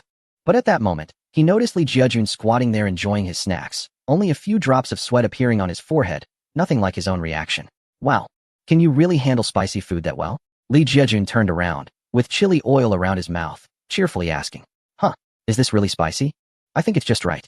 Back home, we eat noodles with spicy oil all the time, and I find it just right," he replied. "If I had known, I should have added some spicy oil when you first arrived, instead of vinegar," Qin Feng teased, which earned him an eye roll from Li Jiejun. Soon, Li Jiejun finished a packet of spicy snacks and looked at Qin Feng, asking, "Is there more?" "I haven't had enough." "Wait, you really like spicy snacks that much?" Qin Feng was surprised. "Strictly speaking, it's not that I like to eat it, but it's the first time I've tried this thing. My family is strict. My mom doesn't let me eat junk food, saying it's bad for my health, so I've never had spicy strips growing up." Hearing Li Jiaxing say this, Qin Feng suddenly thought of that song. "Your childhood, my childhood, seem to be quite different." Indeed, the lives of the wealthy are not the same as those of ordinary people. Qin Feng patted him on the back. "Well, at least this counts as getting a taste of life at the grassroots level. So is there more?" "What a joke. The class monitor only gave me 2 packs." Qin Feng changed the subject. "But don't worry, once the task is completed, you can have whatever you want." "Really?" "Of course. Then I want to drink some refreshing drink." "I see you as that refreshing drink." Li Jiaxing wiped his mouth and curiously asked, "So what should we do next?" Seeing Li Jiaxing looking eager to try, Qin Feng smiled and shook his head. "Are you still hooked on the excitement? Next, we won't need any more excitement. This time, let us do a double reversal. Walk someone else's path, leaving them with no way to go." Suddenly, a series of hurried footsteps shattered the darkness. At around 4 in the morning, Bai Yuan appeared at the new recruits' dormitory, surrounded by a group of veteran squad leaders. He came to the 3rd-floor dormitory with a grim face. The group looked fierce, clearly there to confront Zhao Pengfei. At this moment, the corridor in front of the 4th squad's door was filled with new recruits squatting on the ground folding their blankets. Seeing so many people arrive, the new recruits quickly stood up and greeted, "Good morning, instructor." Zhao Pengfei. Bai Yuan directly ignored their greetings and called Zhao Pengfei out. Zhao Pengfei stepped out of the dormitory, momentarily taken aback by the crowd outside. "Instructor, what is going on? Why are so many people gathered here? Are they here for a tour?" Zhao Pengfei, "With the instructor here, do you still dare to play tricks?" Zhou Shangfei snorted, clearly displeased. Besides him, the other squad leaders were also fuming, looking as if they wanted to devour someone. Yesterday, during the morning meeting, all 8 squads had been reprimanded by the instructor, nearly being insulted. Eventually, under pressure from both inside and outside, they had to stop the internal competition and return their routines to normal. But unexpectedly, just as they stopped, Zhao Pengfei, that rascal, suddenly started to ramp things up. Since noon yesterday, the new recruits' blankets had been flying out of the windows one after another. Basically, every 20 minutes. There was a commotion, sounding like firecrackers. It was clear that he started to intensify the training for the new recruits, especially this morning. Everyone woke up at 5:30 to tidy up, but this guy had the entire class up folding blankets before 4. Damn it. When we were in competition, you laid low. We were forced to lay low, but you went all out. This double reversal is just too slick. Not only did you walk our path, but you also left us with no way to go. The squad leaders were extremely upset and decided to jointly report the issue to the instructor. They were prepared to confront Zhao Pengfei and teach him a lesson, making sure he understood why things were the way they were. Bai Yuan's face was filled with anger. Zhao Pengfei, what have you done? How could you not follow what I instructed during the meeting yesterday? Do you really not know how to handle praise? Do you realize that this will affect daytime training and cause resentment among the new recruits? I just reprimanded the other squads, and now you suddenly pop up. What do you want? Zhao Pengfei quickly explained. Instructor, I admit I made a mistake. I shouldn't have encouraged the new recruits to seek improvement, and I definitely shouldn't have. Wait. Zhou Shangfei interrupted him. Encouraging? Seeking improvement? Zhao Pengfei, are you afraid of your own words? Instructor, he's just fooling you. How dare you? You're even trying to fool the instructor. You're out of control. The other veterans kept fueling the fire, which only intensified Bai Yuan's anger. Disobeying orders? You still dare to argue in front of me? You think you can act recklessly just because you have support? He scolded fiercely. Zhao Pengfei, if you're going to make up a story, at least make it believable. What do you mean by the new recruits actively requesting this? Just then, Qin Feng, standing behind Zhao Pengfei, suddenly spoke up. This isn't the squad leader's fault. We really volunteered for this. Chapter 55. Completely winning. Yes, this isn't the squad leader's fault. We all volunteered. Hearing the new recruits from Squad 4 speak in unison, the instructor was taken aback. He turned around and saw that the veterans behind him were equally confused, almost thinking they had misheard. Those waiting to see Zhao Pengfei embarrassed were now unable to sit still. Yang Kaifeng, the platoon leader, randomly picked a soldier and stared at him seriously. I ask you, did your squad leader threaten you? What you're saying now can't possibly be the truth, right? Chen Sanchi quickly shook his head. Squad leader, what do you mean by that? We truly wanted to get up early. It has nothing to do with the squad leader. We're serving the military, not just for the squad leader, so we must rely on our own initiative. Yes, instructor. We actually intended to get up by 3 in the morning. But the squad leader was worried we wouldn't get enough sleep and forced us to sleep until after 4. Instructor, you can't misunderstand the good people. Listen to this. What are they saying? Bai Yuan, having been a staff officer for so many years, had never seen new recruits with such high awareness. And it wasn't just 1 or 2. The entire squad shared this remarkable awareness. If every squad could have such awareness, he would be dreaming with a smile. However, the faces of the veterans and squad leaders at that moment looked as if they had eaten something unpleasant, their expressions burning with embarrassment as if they had been slapped multiple times. Damn it, this is just unbelievable. It's not like it's our first time leading troops. Everyone knows how difficult it is to manage new recruits, especially those who have just joined and are still wandering in their thoughts. It's even harder to guide them. Although the squad leaders can use pressure and intimidation to make them comply physically, like making them fold their blankets at 4 in the morning or forcing them to do extra training, they can't truly win their hearts and minds. After all, there's a world of difference between doing something passively and doing it willingly. How could this group of recruits have such high awareness after less than half a month in the camp? What kind of magic did Zhao Pengfei use on them? It's astonishing that the recruits are actually asking to improve. They wouldn't even dare to dream about this. It's just like employees asking for overtime or students begging teachers for more assignments, isn't it? At this moment, Zhao Pengfei felt like he was at a concert, completely exhilarated. This performance was absolutely fantastic, but he still pretended to be serious, saying, Instructor, I wasn't lying, right? From the beginning, I've been instilling the idea that we must fully utilize our initiative. Since we joined the army, we have to embody the spirit of a soldier. We absolutely cannot be afraid of hardship. We must dare to endure it, be willing to endure it. Therefore, the awareness of our recruits in the 4th squad is famously high, completely different from certain other squads. Damn, who the hell are you talking about? Who are you subtly criticizing here? The leaders of the 5th and 6th squads instantly erupted in anger, their eyes blazing. If the instructor weren't present, they would have rushed to battle Zhao Pengfei. Looking at Zhao Pengfei's smug face, Bai Yuan could only smile wryly. You really know how to stir up trouble, don't you? He turned to the recruits. All right, stop standing around and get back to your tasks. Work hard and keep it up. Yes, sir. Watching the 4th squad of recruits get busy again, Bai Yuan felt quite pleased. As a cadre focused on ideological education, his primary concern wasn't training results but the soldier's mindset. A unit that is willing to endure hardship and proactively improve is what he wants to see most. In contrast, the 5th and 6th squads, TSK, their ideological awareness is truly lacking, and their standards are nowhere near comparable. They're all leading recruits. Just look at Zhao Pengfei, and then look at yourselves. Learn from him. Instead of criticizing Zhao Pengfei, Bai Yuan once again set him up as a benchmark to motivate the other squad leaders. This only added fuel to the fire, making all the seasoned soldiers grind their teeth in frustration. They had come to see Zhao Pengfei make a fool of himself, but unexpectedly, they ended up being the clowns. At this moment, Zhao Pengfei was full of himself, almost as if he had showing off written all over his face. Seeing Zhao Pengfei's proud demeanor, with his brows nearly flying off, Bai Yuan realized that there was definitely something fishy behind this matter.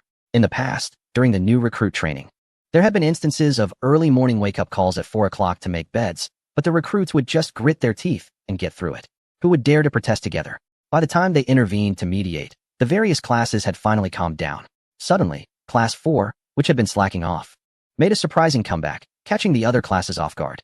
Their tactics were smooth and interconnected, employing strategies like cutting off supplies, stealth operations, and feints to sweep the battlefield. Even Bai Yuan, who had studied psychology and tactics, couldn't help but be impressed. But was this something that Zhao Pengfei, with his wooden head, could come up with? Had he ever read The Art of War or 36 Stratagems? How could someone who didn't even understand the basics of certain theories come up with such clever ideas? There must be someone behind this guiding him. After some thought, Bai Yuan found the answer. His gaze scanned the area and finally landed on a figure squatting on the ground, carefully making a bed. When the matter is settled, one quietly leaves, concealing both merit and fame. You, kid, are truly hiding deep. Qin Feng, come over here, the instructor said, turning to head towards the stairs with his hands behind his back. Qin Feng glanced at Zhao Pengfei, received his nod of approval, and quickly followed. Just as they left, the second squad leader, Zhou Shangfei, coldly called out, Zhao Pengfei, you come with us too. Huh, where to? To the restroom.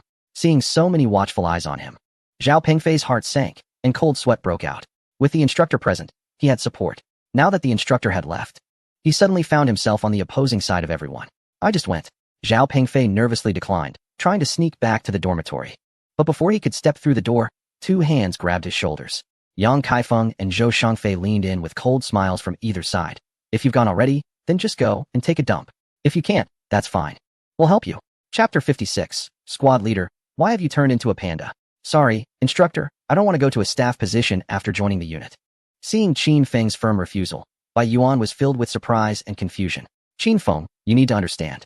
How many people are trying their hardest to get a position in the staff, but don't have this opportunity? If you come with me to the regiment headquarters, not only will you avoid training, but you'll also broaden your horizons, learn more, and have better development opportunities. Even the leaders you interact with will be of a higher rank, and the chances for promotion will be much greater than in the grassroots units. But no matter how grand the instructor's words sounded, Qin Feng remained unmoved. Just earlier, the instructor had spoken to him about wanting to take him to work in the regiment headquarters after joining the unit. For many new recruits, going there feels like passing a civil service exam, a dream come true for many. Being a staff officer, enjoying the air conditioning, and just moving a pen seems ideal. They get to meet high-ranking leaders, have many opportunities, and promotions come quickly. However, this is not what Qin Feng desires. He yearns for the thrill of battle, to defend the homeland with passion. This is his ideal, his true passion. Of course, there is another reason. If he goes to an office and takes a civilian position, then Qin Feng's system, Taiyang Xingjian, would become completely ineffective. Without the system's advantages, even if he enters a government unit, his development would be restricted. Moreover, anyone who has truly worked in an office knows how deep the water runs. Qin Feng doesn't want to end up like characters in a certain drama, spending every day trying to guess the leader's thoughts. Therefore, from any perspective, a government office is not his optimal choice. Seeing Qin Feng remain unmoved, Bai Yuan seemed a bit regretful. He seemed to understand what Qin Feng wanted and knew that most young people who join the army at this age have their own passions. Although he felt a sense of loss, he did not deny Qin Feng or crush a young soldier's dream. Instead, he spoke with the tone of someone who has been through it, offering the greatest encouragement, just as he would have encouraged his own ambitious self back then. Work hard, Qin Feng. As long as you can maintain your current state and take steady steps forward, I believe that one day, you will become an outstanding soldier. Qin Feng smiled and saluted the instructor. Thank you for your encouragement, I will keep working hard. After chatting casually for a bit, the instructor left. However, when Qin Feng returned to the dormitory, he found the atmosphere a bit peculiar. Although everyone was seriously folding their blankets, their expressions were strangely odd. It was as if they wanted to laugh, but dared not, forcing themselves to hold it in. You're back? Yeah.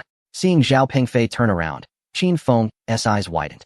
At that moment, he noticed that the left eye of Zhao Pengfei had clearly darkened, resembling a panda. What is going on? How did he suddenly transform into a one-eyed panda? You come out with me. Zhao Pengfei walked out of the dormitory with his hands behind his back, and Qin Feng quickly followed. But as soon as they reached the stairs, they heard a burst of earth-shattering laughter from the fourth squad. Zhao Pengfei's eyes twitched. But he pretended not to hear and headed straight upstairs. Once they reached the rooftop, Qin Feng finally asked the question that had been bothering him. Squad leader, what's up with your eye? Oh, that. I accidentally bumped into a door. Zhao Pengfei spoke evasively, clearly feeling guilty. Meanwhile, he was cursing those guys in his heart for being too ruthless. They had promised not to hit the face, yet someone still threw a punch right at his face. Just a moment ago, after Qin Feng was taken away by the instructor, Zhao Pengfei had been dragged into the restroom by a group of guys. Although in terms of fighting, he was no match for any squad leader in the new recruit battalion. But a pair of fists cannot match 16 hands. It's really hard to withstand their numbers. However, the beating he took was not in vain. During the standoff, Zhao Pengfei successfully instigated a bet. It was a wager on which class could achieve first place in the upcoming internal assessment next week. The stakes were simple, a few snacks. Zhao Pengfei planned to stock up from them, intending to use it as a reward for the new recruits later. What is this called? This is called the Mover of Nature. Qin Feng could easily tell he was lying, but out of respect for the squad leader, he didn't expose him. What did the instructor talk to you about? Zhao Pengfei casually asked. The instructor wants me to join the company and go to the regiment's office unit. Qin Feng replied honestly. Zhao Pengfei's heart skipped a beat, and his expression immediately changed. That old fellow really wants to steal the limelight. Did you agree? No. I rejected it. Zhao Pengfei instantly relaxed, but then felt a bit puzzled. The regiment's office is a position many dream of, warm in winter, cool in summer, fast promotions, high climbs, and plenty of opportunities. Aren't you even a little tempted? Qin Feng shook his head. Squad leader, if I liked comfort, I wouldn't have joined the army. He said with a shy smile. I'm just someone who enjoys a hard life. One who likes to live with just a bit of dirt every day. How does that song go? There's a principle that doesn't need explaining. Soldiers should go to the battlefield. If you're a tiger, you should roam the mountains. If you're a dragon, you should stir the seas. Ha ha ha, good kid. You have ambition. Zhao Pengfei laughed heartily, punching him on the chest. But immediately after, he became serious. Let me tell you something. This afternoon, there will be a 3-kilometer baseline assessment. I have only one requirement from you. Make sure the other classes leave with broken teeth. Squad leader. Do you mean we should take first place? What do you think? Zhao Pengfei narrowed his eyes coldly, looking fierce, paired with the dark circles under his eyes. He resembled a one-eyed Shar-Pei. Squad leader, this is a bit difficult. There are several athletes in our company. Exactly because it's difficult. That's why I'm giving this task to you. Zhao Pengfei sneered. I don't care what methods you use. You must bring me that first place. If you can't get it back, then don't blame me for treating you to a meal of leather sticks. Qin Feng's eyes twitched a couple of times. Squad leader, just because you got beaten doesn't mean you can take it out on me. But he knew Zhao Pengfei wanted to regain his dignity and make the other classes embarrassed on the training field. As the deputy squad leader of Class 4 and a soldier trained by Zhao Pengfei, this was his duty. Yes, I guarantee I will complete the task. That is more like it. Zhao Pengfei's smile returned instantly. As long as you can bring me back that first place. I'll take you to the store for a treat, and even give you $50. $50 didn't matter much to Qin Feng, as he had money in his pocket. What he truly valued was the opportunity to shop at the store. The new recruit company where Qin Feng is located does not have a convenience store, so even if he had money, he wouldn't be able to buy anything. However, the regiment does have a convenience store. For Qin Feng, this is like a new map, making him eager to unlock it and see what is different about the store and the troops compared to those outside. Here, take this. At that moment, Zhao Pengfei pulled out a bottle of baby oil and handed it over. Qin Feng was taken aback. Squad leader. This is Zhao Pengfei directly shoved the item into his hands. Just take it. From tonight on, we'll have night training. There will be a lot of mosquitoes. So spray a bit before training to prevent bites. This was something the instructor had given Zhao Pengfei to bring to Qin Feng a few days ago, which Zhao Pengfei had privately kept for himself. Of course, he never told Qin Feng that it was a personal gift. He was just fulfilling his duty to pass it on. As for what Qin Feng thought about who sent it, that was none of his concern. Ha ha, Zhao Pengfei. You really are something. You deserve that beating, not at all unfair. If it were me, I would also want to give you a couple of hits, huh? After the morning meeting, in the company commander's office, seeing Gu Xiong holding his stomach and laughing to the point of tears, Zhao Pengfei's face looked like a wilted eggplant. Commander, I got beaten up, and you're still laughing so happily? I'm your soldier. This isn't just bullying me. It's clearly hitting your face. Hitting the face of our company. Stop it, stop it. Gu Xiong made a hand gesture to pause. took a tissue to wipe the tears from the corners of his eyes. Don't try to elevate this situation too much. Who told you to come back and mess with the other squad leaders? In my opinion, they went easy on you. They should have given you a symmetrical treatment. Like a national treasure giant panda, Zhao Pengfei had a bitter expression, feeling like a rotten cabbage in the field, unloved. The commander's affection, indeed, can disappear. All right. Gu Xiong waved his hand. Let us move on from this. Remember this lesson. Don't be so smug when you get an advantage. Yes, Commander. By the way, for the 3-kilometer assessment in the afternoon, your squad shouldn't drop the ball, right? Gu Xiong suddenly asked. Although this was just a regular assessment and wouldn't greatly affect the new recruits, the results would be included in the summary report of the squad leader's performance. Commander, you can rest assured, absolutely no problem. Seeing Zhao Pengfei's confident demeanor, Gu Xiong raised an eyebrow in surprise. You seem quite confident, huh? Before he could finish his sentence, the office door was suddenly pushed open. Upon seeing the newcomer, Gu Xiong immediately stood up, and even Zhao Pengfei straightened his back. Chapter 57. If I don't say it, the dog won't say it, who knows? Cut the potatoes. Potato cubes, potato slices, potato shreds. In the back kitchen of the cafeteria, Chen Sanchi was cutting potatoes while Qin Feng sat on a stool, peeling the potato skins with a peeler. Just 20 minutes ago, the two of them were marching on the training ground when they were suddenly called to the cafeteria to help out. The so-called kitchen helper refers to someone who assists in the kitchen. Since the veteran from the cooking team went out on an errand and hasn't returned yet, the cafeteria is short-handed, so they called these two to lend a hand. In fact, for many people, being called to help in the kitchen during training is a fortunate and happy thing. Why? Naturally, it's because it allows for a bit of relaxation. The tasks in the cafeteria mostly involve light chores like washing rice, picking vegetables, and cleaning. Not only are these not tiring, but you can also work while enjoying a fan. Isn't this much more comfortable than training outside? Qin Feng stood up and stretched his back, noticing that Chen Sanchi was quite nimble in his movements. Those potatoes were quickly transformed into various shapes under his hands, just from his knife skills and calm demeanor. It was clear that this guy had spent a fair amount of time in the kitchen.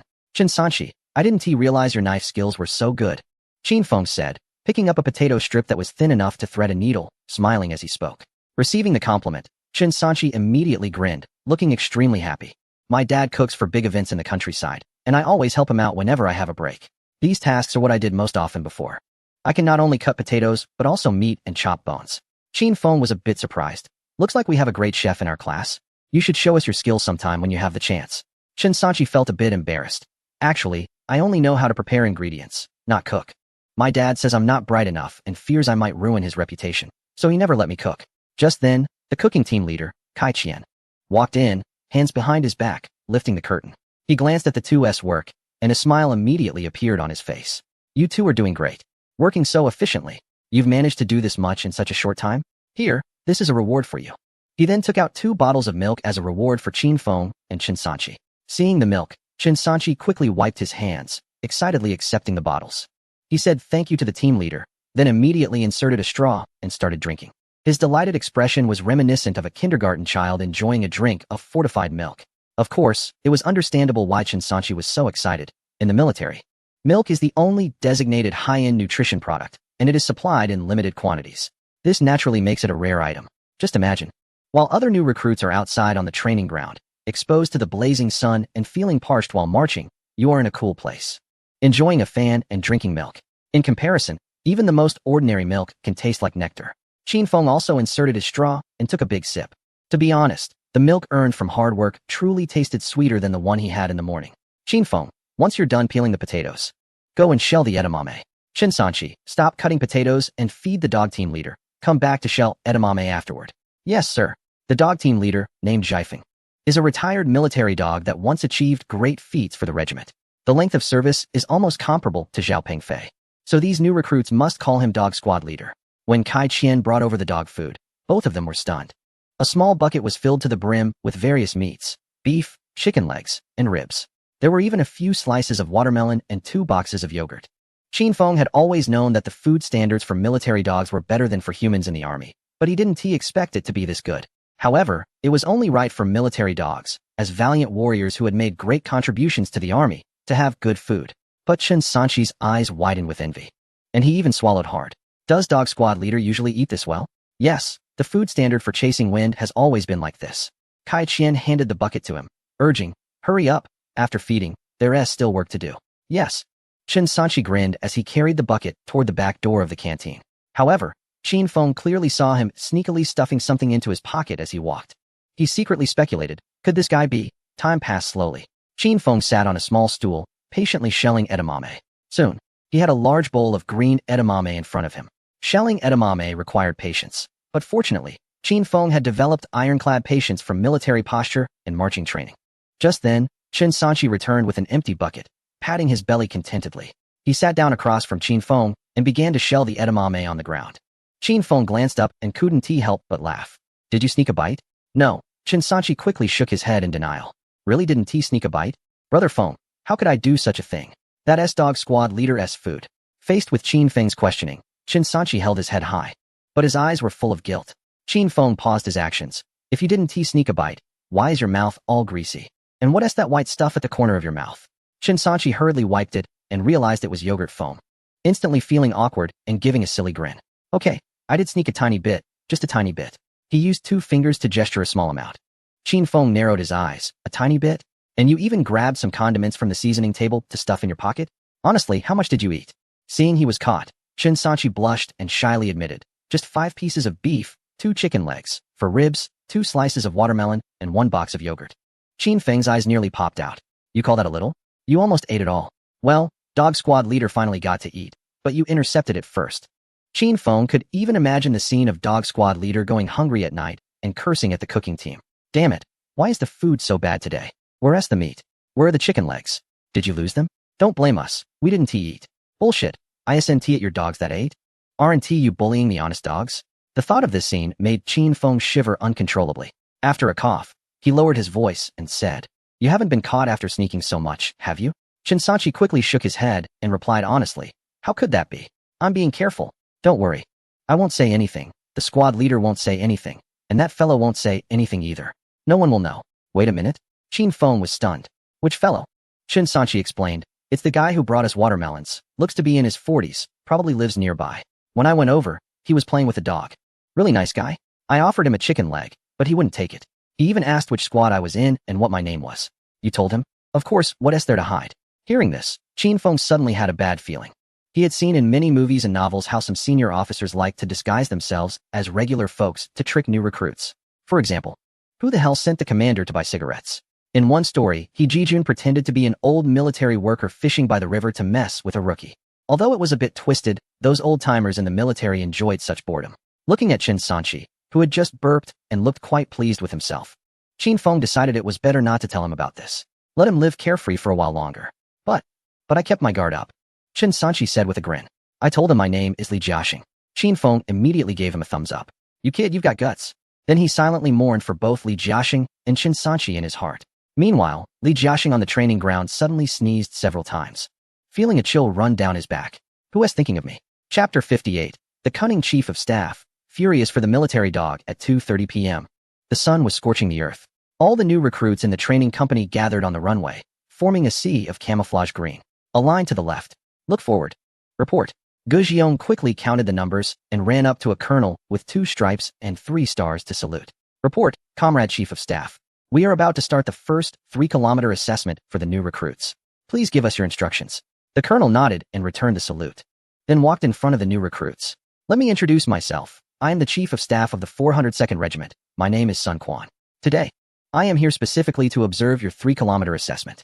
Upon hearing this, all the new recruits showed signs of excitement on their faces.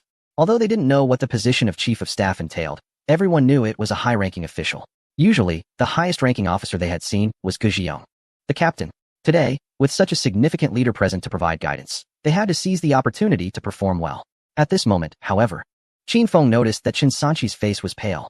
His legs were shaking like leaves in the wind, as if he had seen a ghost. Qin Feng lowered his voice and quietly asked, Chen Sanchi, why are you shaking? Old fellow. Chen Sanchi stammered out those words. Qin Feng suddenly understood that the fellow villager Chen Sanchi encountered while stealing dog food was actually the regiment's chief of staff. With a wry smile, Qin Feng thought, Oh, Chen Sanchi, your luck is really terrible. If you had run into a regimental commander, a political commissar, or even a division commander, it wouldn't have been such a big deal. But how did you end up provoking the chief of staff? The chief of staff plays a role similar to that of ancient military strategists, specializing in planning and strategizing. These individuals often share a common trait. They can be quite cunning. The saying that those who play with tactics usually have dirty minds typically refers to chief of staff. Among them, the most infamous and cunning character in film and television is undoubtedly Fan Tianqing from Special 2, known for his deceitful and shrewd nature. From the bits of information Chen Sanchi had previously revealed, Qin Feng could deduce that this chief of staff's son and the dog squad leader must have been old comrades, with a fairly deep bond. Moreover, the fact that he asked which squad and what it was called indicated that he was likely preparing to settle the score later. It just wasn't the right time yet. There's a saying, every cause has its effect, and your retribution is me.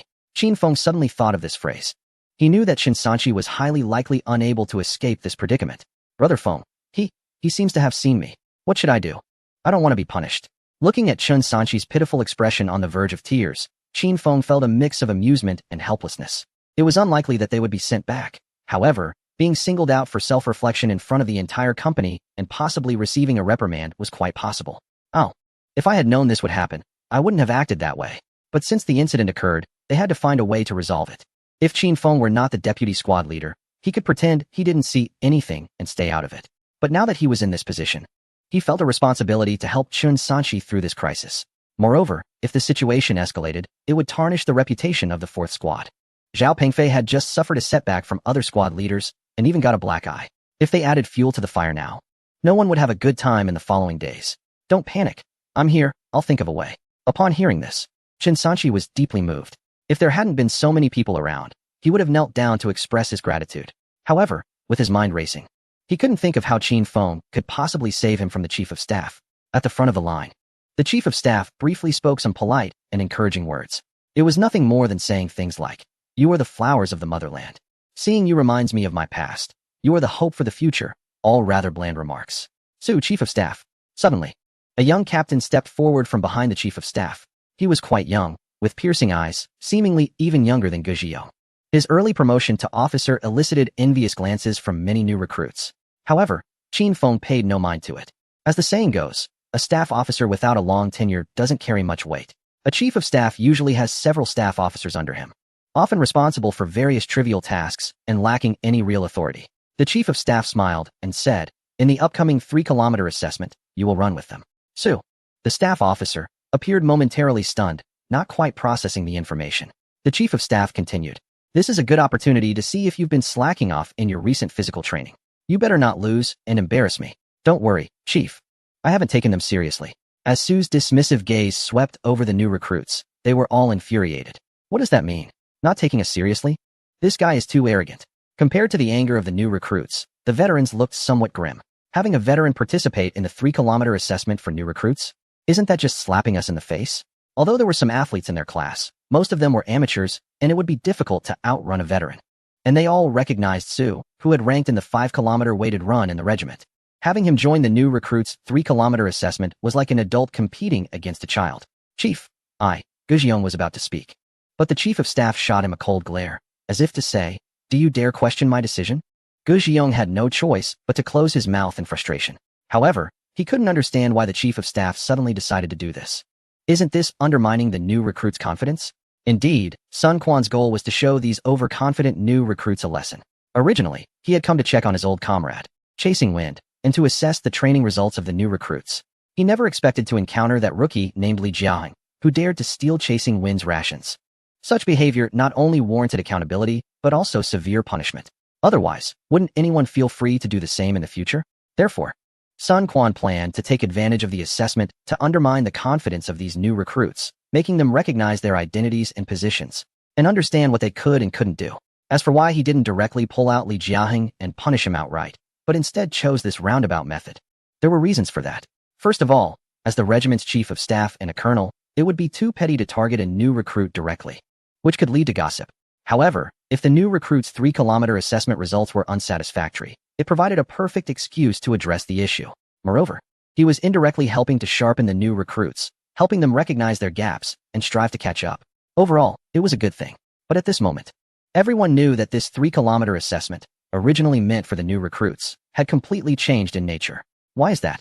It's like an art class in high school suddenly having an assistant from an art academy come in to participate. The difficulty level instantly escalates.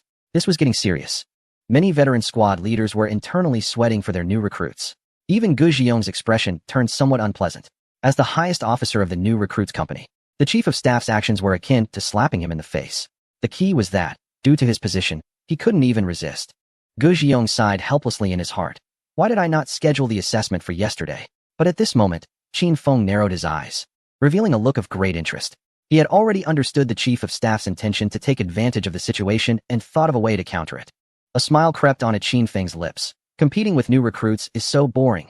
Arm wrestling with veterans is much more interesting. Chapter 59, a veteran among the new recruits. Don't worry, I'll go easy on you. On the track, Su, the staff officer, was stretching his arms and legs with a cheerful demeanor. He looked extremely relaxed, exuding an air of arrogance as if he didn't regard the others at all. Of course, these were just a bunch of new recruits who had been in the camp for less than half a month. In his eyes, this competition was utterly predictable. He could win even with his eyes closed. Thus, he naturally didn't take it too seriously. However, his words successfully angered many new recruits, who were eager to compete with this guy. But their enthusiasm was quickly doused by the squad leaders, who poured cold water on them. They then realized that this seemingly mild-mannered Su was not just a name without substance. He had actually ranked in running contests within the regiment. And even many veterans couldn't outrun him, let alone this group of new recruits. Squad leader, he's so good, and he still wants to compete with us. Isn't that bullying? Yeah, we've only been in the army for a few days. Isn't that a bit excessive? In the face of the new recruits' complaints, the squad leaders were also displeased. However, all they could do was obey orders and reassure everyone to just run at their usual pace and not overthink it. At this moment, Zhao Pengfei was also doing some motivational work with the 4th squad of new recruits. Just focus on your own running. Don't think about competing with the veterans. Just perform at your best level. For Su, running 3 kilometers is basically like playing around. I might not even be able to outrun him. Don't compete with him.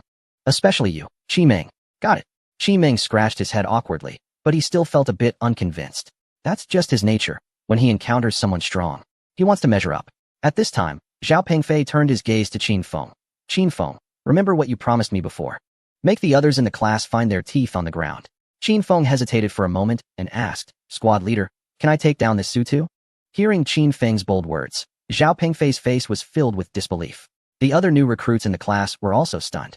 Everyone knew the gap between new recruits and veterans was significant. Qi Meng getting beaten up was the best proof. Moreover, this Su was not a small character. He had ranked in running contests within the regiment, and it was no easy feat to beat him. Qin Feng, why do you have such an unrealistic thought? Zhao Pengfei felt Qin Feng's behavior was somewhat unusual, unlike his usual low-key and reserved style. However, Qin Feng did not provide an explanation for this. He simply asked, is it possible to do it this way? Zhao Pengfei grinned and said, of course. If you can take down that advisor Su, you'll be saving face for me and for the squad leader, and you'll be the hero of the entire new recruit company. Qin Feng nodded with a smile, understanding what he needed to do. However, this tactic couldn't be accomplished by him alone. It required coordination. So, he called over Qi Meng, Li Jiaxing, and Chen Sanqi to give them a brief instruction. After hearing Qin Feng's plan, everyone exclaimed in disbelief, feeling as if their worldview had been shattered. Everyone, get ready. The veterans all stepped aside to watch the match. But as they looked at the advisor Su mingling among the new recruits, each of them silently cursed him. Bah, shameless. What kind of skill is it to bully new recruits when you can run with us veterans? This is called protecting one's own, a tradition in the military. I can treat my soldiers however I want, but if someone else tries to bully them, that's absolutely unacceptable. If it weren't for the order from the chief of staff prohibiting their involvement, they would definitely give this advisor Su a piece of their minds. Advisor Su seemed to be aware of the negative opinions directed at him. But did he care? Not at all. He regarded the group of non-commissioned officers as nothing significant. With the sound of the whistle, the new recruits burst forth like wild horses. Clearly, some of the athletes among them wanted to test their strength against the veterans. However, at this moment, Advisor Su appeared calm and collected, merely positioning himself in the middle of the pack. He looked like an old man leisurely strolling, showing no intention of overtaking anyone in front of him. What is this guy up to, mingling in the middle? Can't you see? He wants to toy with the new recruits and then pick up speed to leave them far behind, giving people hope and then crushing it. How shameless. While a few veterans muttered under their breath, they still made sure to cheer for the new recruits in their squad. Gone was the ferocity they displayed during regular training. They resembled parents at a school sports day, full of hope for their children. Go, go, run. Take bigger strides, swing your arms. Though no one held high hopes, they still wished for someone from their squad to take down that veteran. After all, no matter how much rivalry existed between the squads, it was an internal matter of the new recruit company. Now that an outsider had suddenly appeared, it naturally stirred up public outrage. If they could take down this outsider, it would be a significant achievement. Hey, squad leader, are those two from your squad? Suddenly, someone shouted. Zhao Pengfei immediately looked in the direction indicated. Sure enough, he saw Qin Feng and Qin Sanchi charging forward at an accelerated pace. However, instead of feeling happy that they were at the front of the pack, his face was filled with concern. The 3-kilometer assessment was all about endurance. Sprinting at full speed right after starting could easily lead to exhaustion and cramps. What on earth does this kid want to do? Not only did he act recklessly himself, but he also dragged that kid Qin Sanchi along. Zhao Pengfei was puzzled, while the advisor Su and the team also noticed this scene. However, he scoffed at the actions of Qin Feng and Qin Sanchi. Everyone knew that whether it was a 3-kilometer or 5-kilometer run, maintaining a steady pace was the best way to conserve energy. If they wanted to sprint, it should be saved for the end when there was still some energy left. Starting off like they were running 100 meters would definitely lead to uneven energy distribution later on, and they would surely struggle. As expected, after Qin Feng and his companion had lapped the main group by a considerable margin, their speed began to slow down significantly. It was clear they were running out of energy. The new recruits were indeed still too inexperienced. Su chuckled and continued at his own pace. From the reckless sprint of these two, he concluded that they were anxious and restless. Seeing the leadership come to inspect, they were trying hard to show off. Hoping to attract attention, he felt even more disdain and had no intention of speeding up. The 3 kilometers consisted of 7.5 laps. This was just the first lap. Why the rush? He knew that many new recruits secretly wanted to compete with him. Therefore, Su intended to give them a bit of hope, only to crush that hope later. But just then, 4 or 5 figures appeared on either side of him, buzzing around like flies. Su frowned slightly and decided to switch to another lane. However, these guys stuck to him like a stubborn adhesive. What are you all crowding around me for? Hey, Chief. We just want to ask how we can be as outstanding as you and become officers at such a young age. Hearing Li Jiaxing's flattery, Su couldn't help but smile. You little brats have quite the eye, huh? This made him feel a bit like a crane among chickens. But Su chose to ignore them and scolded. Just focus on your running. A bunch of new recruits, not even having learned to walk, wanted to run already? Just as he was being distracted by Li Jiaxing and his group, across the track, almost parallel to Su, Qin Feng suddenly shouted at Qin Sanchi. If you don't want to get penalized or be discharged, then give it your all and run. After saying that, Qin Feng unleashed an astonishing burst of energy and surged forward. Qin Sanchi, afraid of being discharged, could only grit his teeth and follow Qin Feng's pace with red eyes. Because this was an individual assessment, the group was strung out, with everyone running at their own pace. Therefore, no one noticed that at this moment, Qin Feng and Qin Sanchi had already lapped most of the others and reached the back of the line. But before Qin Sanchi could catch his breath, Qin Feng led him to move forward. Then, they blended into the crowd as if nothing had happened, maintaining a position slightly below the middle of the pack. The veteran squad leaders watching this scene had their eyes wide open, as if they were saucers. The chief of staff, Sun Quan, froze with a stiff smile, looking utterly astonished. There was a master hidden among this batch of recruits, and what's more, he was quite the cunning one. The most excited of all was the company commander, Ge Jiong, whose smile seemed about to burst off his face. What a kid. He's running with his legs, while you're using your brain to run, haha. Chapter 60. Minor damage. Highly insulting. The rabbit tactic, also known as the ringing tactic, is a common strategy in short-track speed skating, cycling, race walking, middle-distance running, and other sports. The core idea of this strategy is to confuse opponents through rapid sprints and looping, thereby disrupting their rhythm. This creates chaos from which one can gain an advantage and win. The most famous instance of this tactic occurred during a women's 1,500-meter final in short-track speed skating, where a competitor from a certain country cleverly confused a group of opponents and secured victory, turning other teams into a laughingstock. At this moment, Qin Feng was employing this very tactic to baffle everyone. During the 3-kilometer individual assessment, everyone was running their own pace, and the formation was quite stretched out. As long as one moves quickly enough, no one would notice that they have lapped everyone else. Of course, even if someone does notice, they might easily forget while running. After all, when a person is in motion and their heart rate and breathing accelerate, their cognitive abilities tend to decline. This is why this seemingly simple and mindless strategy frequently appears in international competitions. Of course, executing this tactic requires cooperation from multiple people. As the vice squad leader, Qin Feng could easily rally others to help him create distractions, achieving the goal of confusion. But that alone wasn't enough. One must also possess remarkable explosive power and endurance. Fortunately, Qin Feng had both. His strong endurance and muscular explosiveness enabled him to complete the laps in the shortest time possible. As for Qin Sanchi, the reason he was able to keep up with Qin Feng's pace was that he feared punishment and being sent back. When people are afraid, adrenaline accelerates, unleashing more potential. Thus, Qin Sanchi was genuinely giving it his all, running for dear life. However, after completing the lap, his speed began to falter behind Qin Feng. Nevertheless, this didn't matter much. Even so, Chen Sanchi still managed to lap others by a significant margin.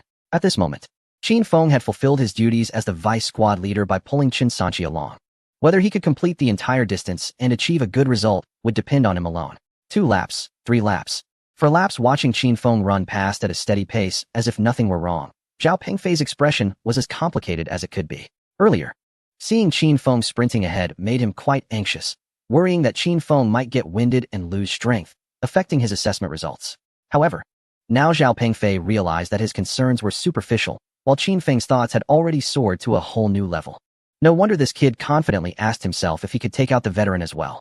It turns out he had already thought about how to use strategy to win this assessment.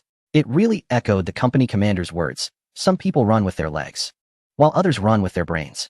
As the laps continued, most people exhausted their strength and entered a state of fatigue. What lap are we on? Is it the 6th or the 7th? I think it's the 6th, right? Well, when we get to the last lap, let's sprint. Even if I can't outrun the veteran and get first place, I should at least aim for 2nd or 3rd. Just then, someone suddenly burst out ahead with great strides. Their speed was like a released arrow, attracting everyone's attention. Wow, is it time to sprint already? This guy is way too fast. Wait, are you mistaken? Isn't this already the 7th lap? Stop talking. They're sprinting, so let us hurry up and follow. With Qin Feng leading the charge, some people, confused, also started to sprint.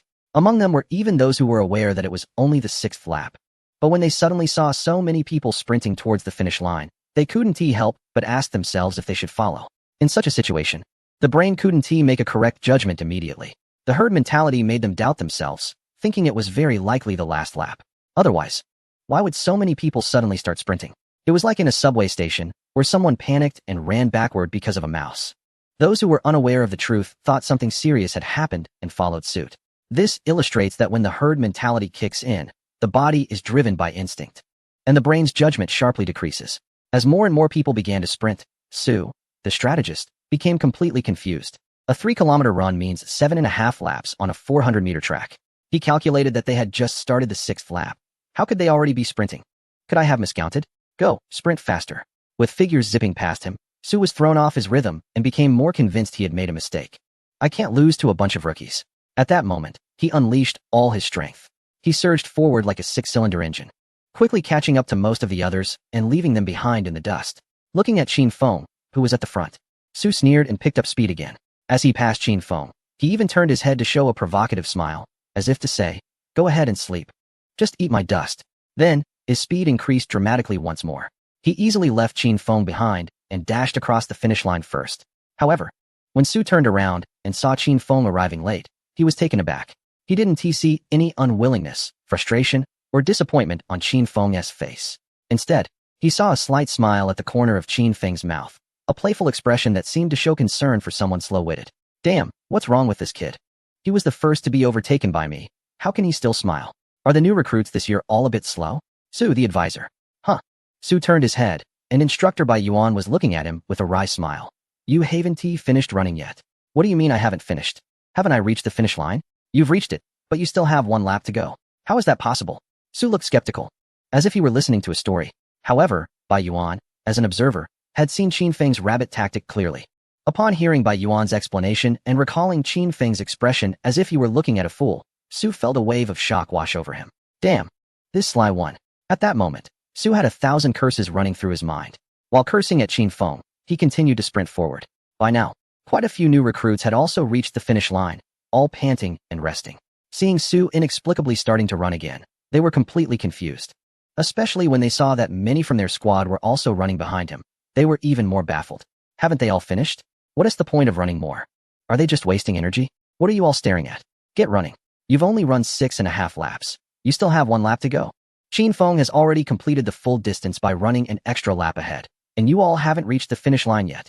As the shouts from various squad leaders echoed, the new recruits finally realized they had been tricked and hurriedly chased after him. Damn it. We all started together. When did he overtake us by a lap? This is ridiculous. It's like seeing a ghost in broad daylight. This is bad, after resting for so long. My assessment score might not even be better than my usual runs. At the finish line, besides Qin Feng, Chen Sanchi also arrived, panting heavily. Due to his lack of stamina, he had fallen behind during the run. Even so, Chen Sanchi still managed to secure 2nd place. And this was thanks to the little charm Qin Feng had helped him with. Su could only manage 3rd place because he had been outsmarted. The other arrivals at the finish line, apart from 2 athletes from other squads, were all new recruits from Squad 4. This meant that in the 3-kilometer assessment, the top 10 spots were mostly taken by Squad 4. Moreover, everyone's scores were significantly higher than their usual performance. Zhao Pengfei, the class leader, was almost laughing himself silly. Initially, he thought Squad 4's overall performance would at most be average. He didn't expect that both the individual first place and the team first place would belong to Squad 4. They really made me proud. These little rascals. Haha. Just as Zhao Pengfei was happily celebrating, Ge Xiong approached with the results sheet. Let me announce the top 3 results. First place, Squad 4's Qin Feng, 11 minutes and 40 seconds. Second place, Squad 4's Chen Sanchi, 12 minutes and 39 seconds. Third place. I want to announce the third place. Damn it. The damage is not significant, but the insult is extremely strong. At this moment, Su, the advisor, felt as if he had been publicly slapped dozens of times. With his face swollen like a pig's head. Chapter 61. The Cunning Qin Feng. The commander's appreciation at this moment, Su felt a burning pain on his face. With his abilities, completing the run in 11 minutes should have been easy. He thought he could effortlessly show off, but unexpectedly, he ended up in a predicament. He lost to not 1, but 2 rookies. What a disgrace. This is simply a tremendous humiliation. Qin Feng, is it? Su walked up to Qin Feng and stared at him fiercely. I remember you. You really have guts. A rookie daring to play tricks on an officer. Why do you care about him? I'm his squad leader. Before Qin Feng could respond, Zhao Pengfei stood in front of him like a mountain. At this moment, he fully understood why squad leaders were referred to as the mothers of the military. Is this the rookie you brought? Yes, what about it? Is this how you teach your rookies to sneak around and be clever? Nonsense. Who the hell is sneaking around? Clean up your mouth. Facing this captain who was several ranks above him, Zhao Pengfei glared angrily, showing no fear. My soldier, even if he made a mistake. It's my responsibility to teach him a lesson. You have no right to meddle. Moreover, in his eyes, Qin Feng did nothing wrong. It was this guy who was just foolish. As the tension in the air thickened, a sudden cough broke the silence. What is going on here? The crowd quickly parted, and Commander Sun Quan walked over slowly. He first glared at Su. If you're outmatched, then you've lost. Do you want to bully the weak and settle scores with a rookie after the fact? Report, Commander, I'm not convinced. Not convinced about what? Aye. Su suddenly fell silent, his momentum gradually waning. He indeed felt that Qin Feng had won through despicable means, which was undignified. If given another chance, he was confident he could pin Qin Feng to the ground. But even if he did it again, so what? Even if he won, he would still be a loser. A top graduate from a military academy running 3 kilometers with a bunch of rookies and only getting 3rd place? It was simply a tremendous humiliation. Something that would make people laugh if they heard about it. Alright, remember this lesson. Don't think you can always win against rookies. Sun Quan snorted coldly. Sternly criticizing, blind arrogance and inability to acknowledge your opponent can be fatal on the battlefield. Yes, in the face of Sun Quan's criticism, Su could only reluctantly step aside. But his eyes were still fixed on the culprit who had brought him such disgrace. I'll remember this, and one day I will make you pay. At this moment, Sun Quan also approached Qin Feng, looking at him with interest. You played that rabbit tactic quite skillfully. Where did you learn this?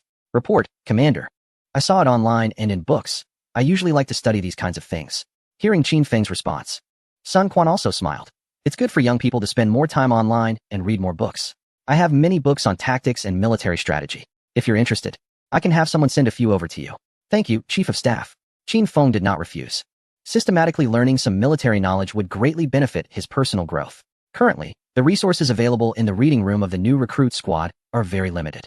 Of course, for ordinary recruits, getting exposed to such advanced topics too early would be like forcing the growth of seedlings.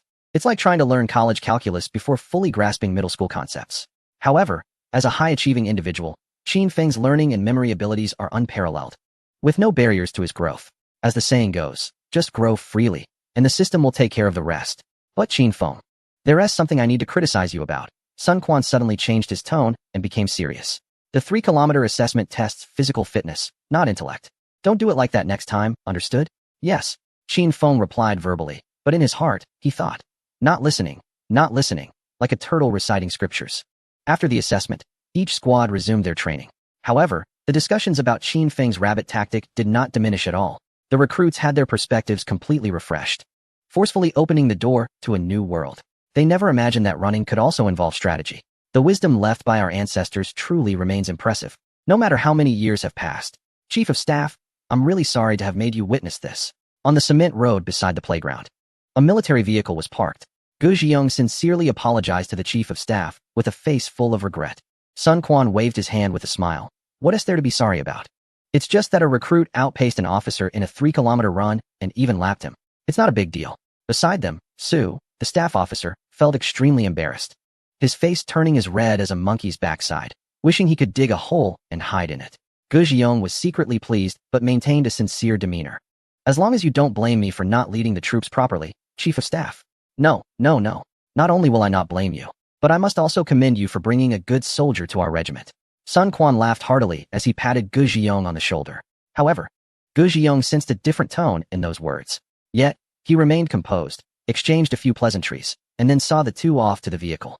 As soon as the car started, Sun Quan suddenly rolled down the window and called out to Gu Xiong. By the way, one thing. Your new recruits haven't been shortchanged on their food standards, have they? No, of course not. Gu Xiong paused for a moment before quickly answering. We strictly follow the meal standards, and the soldiers have meat, eggs, and milk every day, eating until they are full. Oh, I see. Maybe I misunderstood. Sun Quan casually replied. Then it must be a problem with chasing wind himself, unrelated to the others. Upon hearing this, Gu Xiong finally realized what was happening. Someone had been caught misbehaving, and it was brought to the attention of the Chief of Staff. He immediately responded sternly, Chief of Staff, rest assured. I will investigate this matter thoroughly and will not show any leniency. No need. It's not a big deal, Sun Quan said with a smile, waving his hand dismissively. You can just give a brief reprimand later.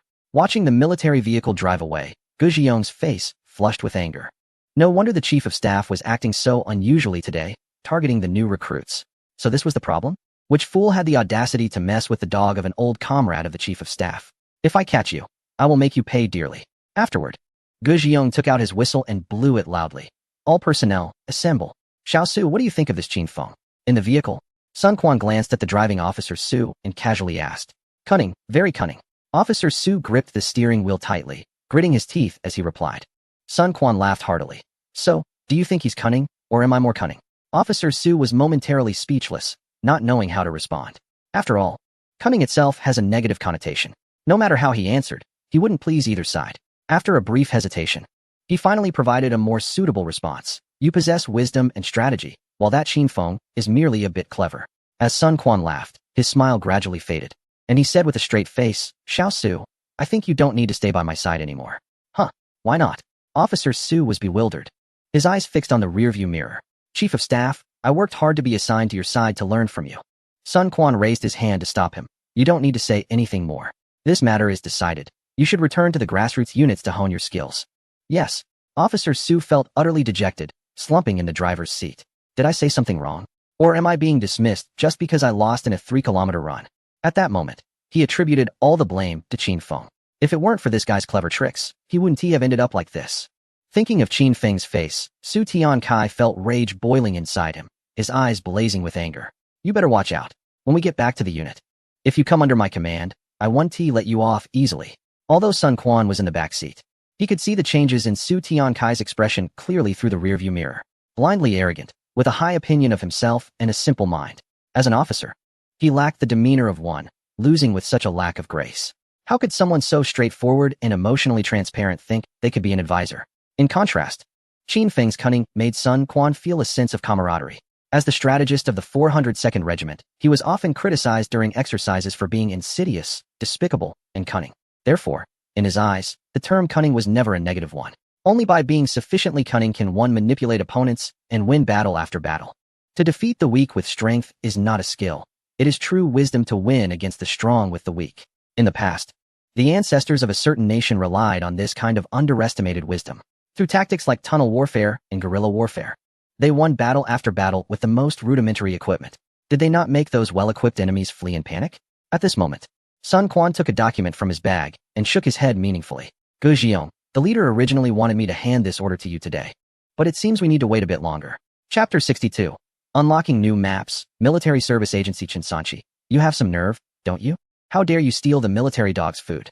Zhao Pengfei first kicked Chinsanchi and then grabbed his ear. Squad leader, it hurts, it hurts. My ear is going to fall off. Chinsanchi pleaded for mercy like a little dog being lifted into the air. Li Jiaxing, watching this scene, felt a sense of relief and satisfaction. Damn it, you stole food and even dared to use my name?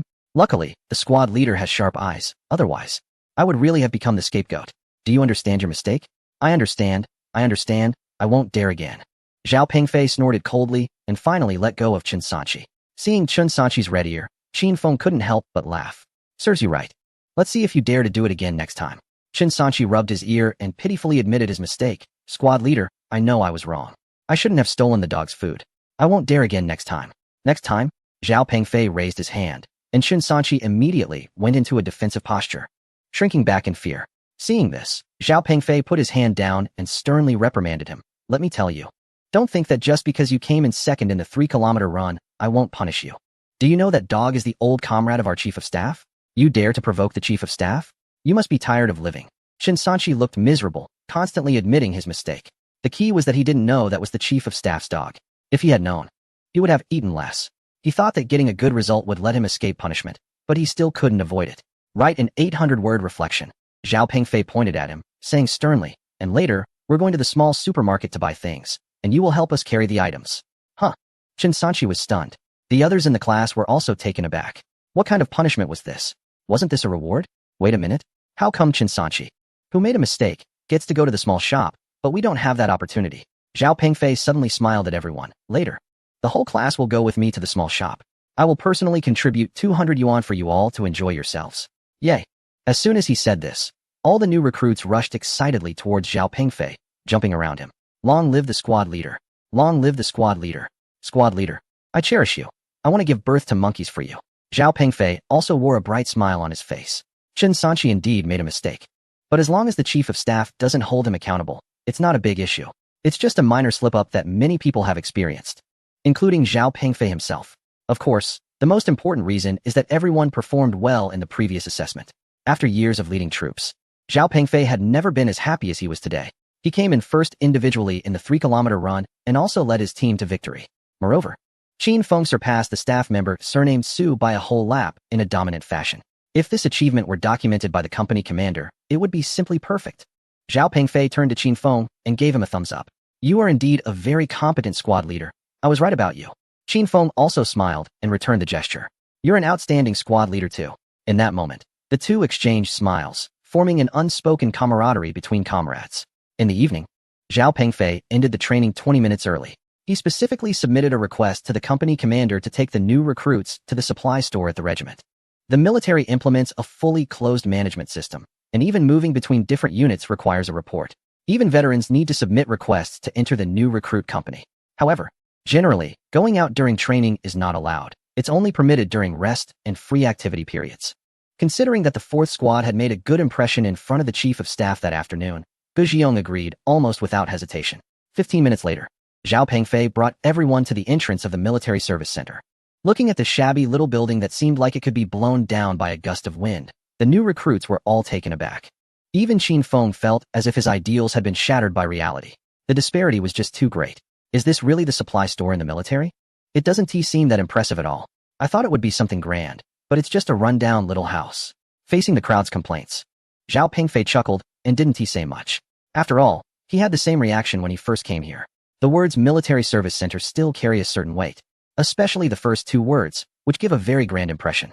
However, in reality, the military supply store focuses on practicality, lacking any frills.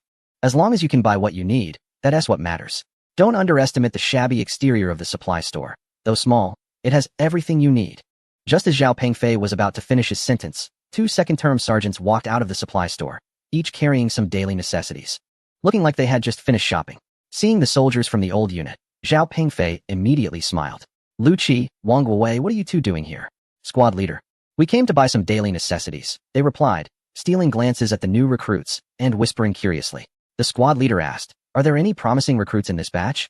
If there are, you should talk to the company commander and bring them to our squad. With De Zhuang and Lao Niu gone, we urgently need fresh blood. Zhao Pengfei raised his hand and playfully tapped the brims of their hats, scolding them. Do you really need me to tell you this? All right, hurry back to the company. Running around during training will get you both in trouble if the instructors catch you. Soon, the new recruits of Squad 4, led by Zhao Pengfei, entered the service center to choose some goods. As the squad leader had said, it was indeed a treasure trove. There was food, drinks, and daily necessities. Everything you could think of was there. Though small, it had everything one could need. However, at that moment, Li Jiaxing had a furrowed brow, looking quite troubled. He stood in front of the shelves for quite a while, but showed no sign of making a choice. What's wrong? Qin Feng asked curiously. Are you having trouble deciding? Li Jiaxing shook his head, then picked up a pack of fruit-flavored gummy candies and pointed at the label, saying, I remember this should be called Wangzai QQ candy. But how did it become Prince Jojo candy here? And this one, Chrysanthemum Cola. I've only heard of Coca-Cola and Pepsi. When did Chrysanthemum Cola appear? Besides, just the name sounds unappetizing. How did the manufacturer come up with it? Qin Feng laughed. Haven't you heard of something called knockoff products? Knockoff products? Li Jiaxing looked puzzled. I've heard of knockoffs for clothes and bags, but they have them for food too? Of course. Qi Ming suddenly poked his head out from the opposite shelf. Didn't you drink those mini Sprite bottles that cost 50 cents each when you were in elementary school? They taste pretty similar to Sprite, just with a bit less fizz. Right. I also had those little bags of sweet water for 20 cents. And there were also things like beef and lamb snacks, Peking duck, pebble candy, and figs. As everyone added their memories, nostalgic feelings washed over them. The retro style of the service center reminded Qin Feng of his childhood. Hanging out with friends at the school's small shop, slurping on ice and playing spinning tops, then counting down to 321, go, for shooting games. However, Li Jiaxing was completely lost. As a child from a wealthy family, his childhood seemed quite different from theirs. He had never encountered knockoffs like Yu Li Yu or Lei Bai. But these details were secondary. What mattered was the joy of shopping. Chapter 63, A Master Plan. Wanna eat? Let your squad leader buy it. Wow. Is squad for going to the small shop? They're not just visiting. It looks like they VE robbed the place. How much did they buy? It must be at least 1,000 or 800 worth, right? At this moment, the members of Squad 4 returned to the dormitory with their large and small bags, undoubtedly the most eye-catching in the entire new recruit company. Especially when they saw recruits from other squads peering over the railings like groundhogs, casting envious glances at them. Led by Li Jiaxing, the group appeared even more pleased, strutting up the stairs with a confidence that resembled models on a catwalk. However, they did manage to purchase quite a few items, in addition to snacks and drinks. They also grabbed everyday necessities like soap, toothpaste, and facial cleansers. After all, they had no idea when they would next visit the convenience store. These consumables were used up quickly, so it was wise to stock up. When someone ran out, they could simply come to take more. Once back at the dormitory, they quickly set their things down and eagerly began to share. Chicken feet, spicy strips, and small colas were devoured with great enthusiasm. In the hallway outside, new recruits from classes 5 and 6 popped up like mushrooms after the rain, peering curiously inside. What were they looking at? Of course, it was the lively scene of a collective eating broadcast. Although the food in the army was decent, eating it every day could get monotonous. Who doesn't feel the urge to buy some snacks at the supermarket every now and then when at home? But since joining the army, those little treats had become a distant memory for them. They had almost forgotten what these snacks tasted like, adding to their hunger. The new recruits had endured a training session all afternoon and were now ravenous. Suddenly, there was a sound as Qi Ming tore open a bag of barbecue-flavored chips, crunching them loudly as he stuffed them into his mouth. The crisp sounds made everyone swallow hard. Meanwhile, Chen Sanchi was diligently gnawing on a brand of spicy chicken feet. The sour and spicy aroma wafted through the room, making mouths water uncontrollably. Even the bitter taste in their mouths was replaced by the flavor of the spicy chicken feet. After just a few bites, Chen Sanchi's face turned red from the heat, looking as if he had been burned by a hot iron. He panted and stuck out his tongue. Qin Feng, chuckling, handed him a can of cola. Chen Sanchi took several gulps, which finally eased the spiciness a bit. Then grinned at Qin Feng and said, I can't handle spicy food. After saying that, he bit into another chicken foot, only to be met with the heat again. Many people become addicted to spicy food. The more they eat, the spicier it gets, and the more they crave it, reveling in that thrilling sensation. In the hallway, the sounds of swallowing echoed back and forth. Many new recruits were enamored by the collective eating broadcast from Dorm 4, unable to resist the delicious aroma. Get lost. If you want to eat, have your class leader buy some for you. Don't hang around our door. Zhao Pengfei, with a spicy strip in his mouth, impatiently shooed away the bothersome crowd at the door.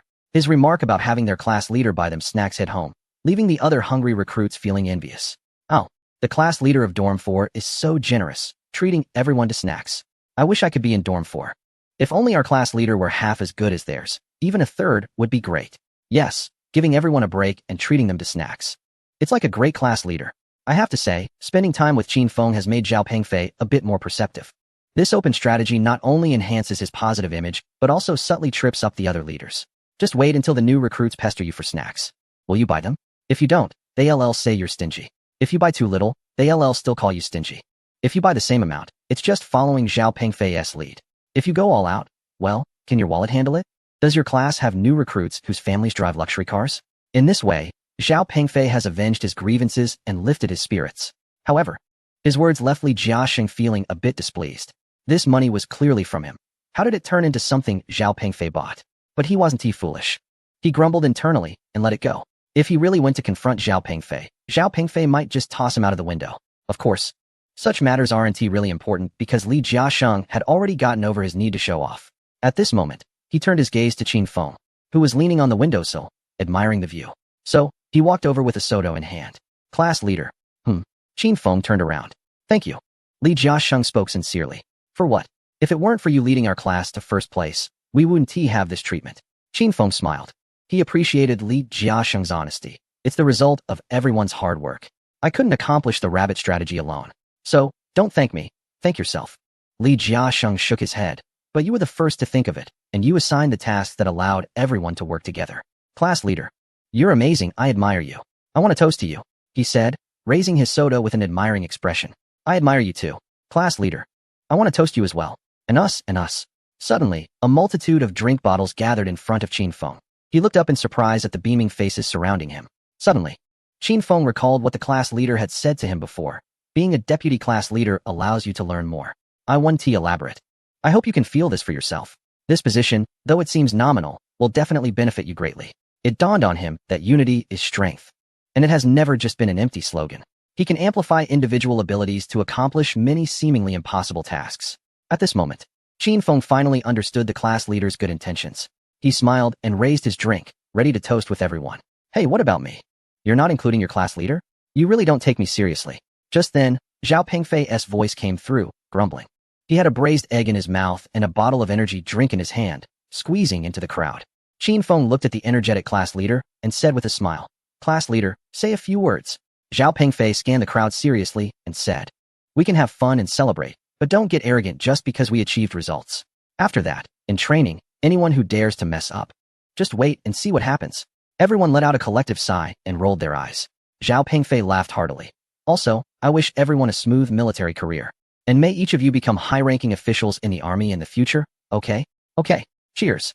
Cheers. The sound of cans clinking echoed crisply in the dormitory of the 4th Squad.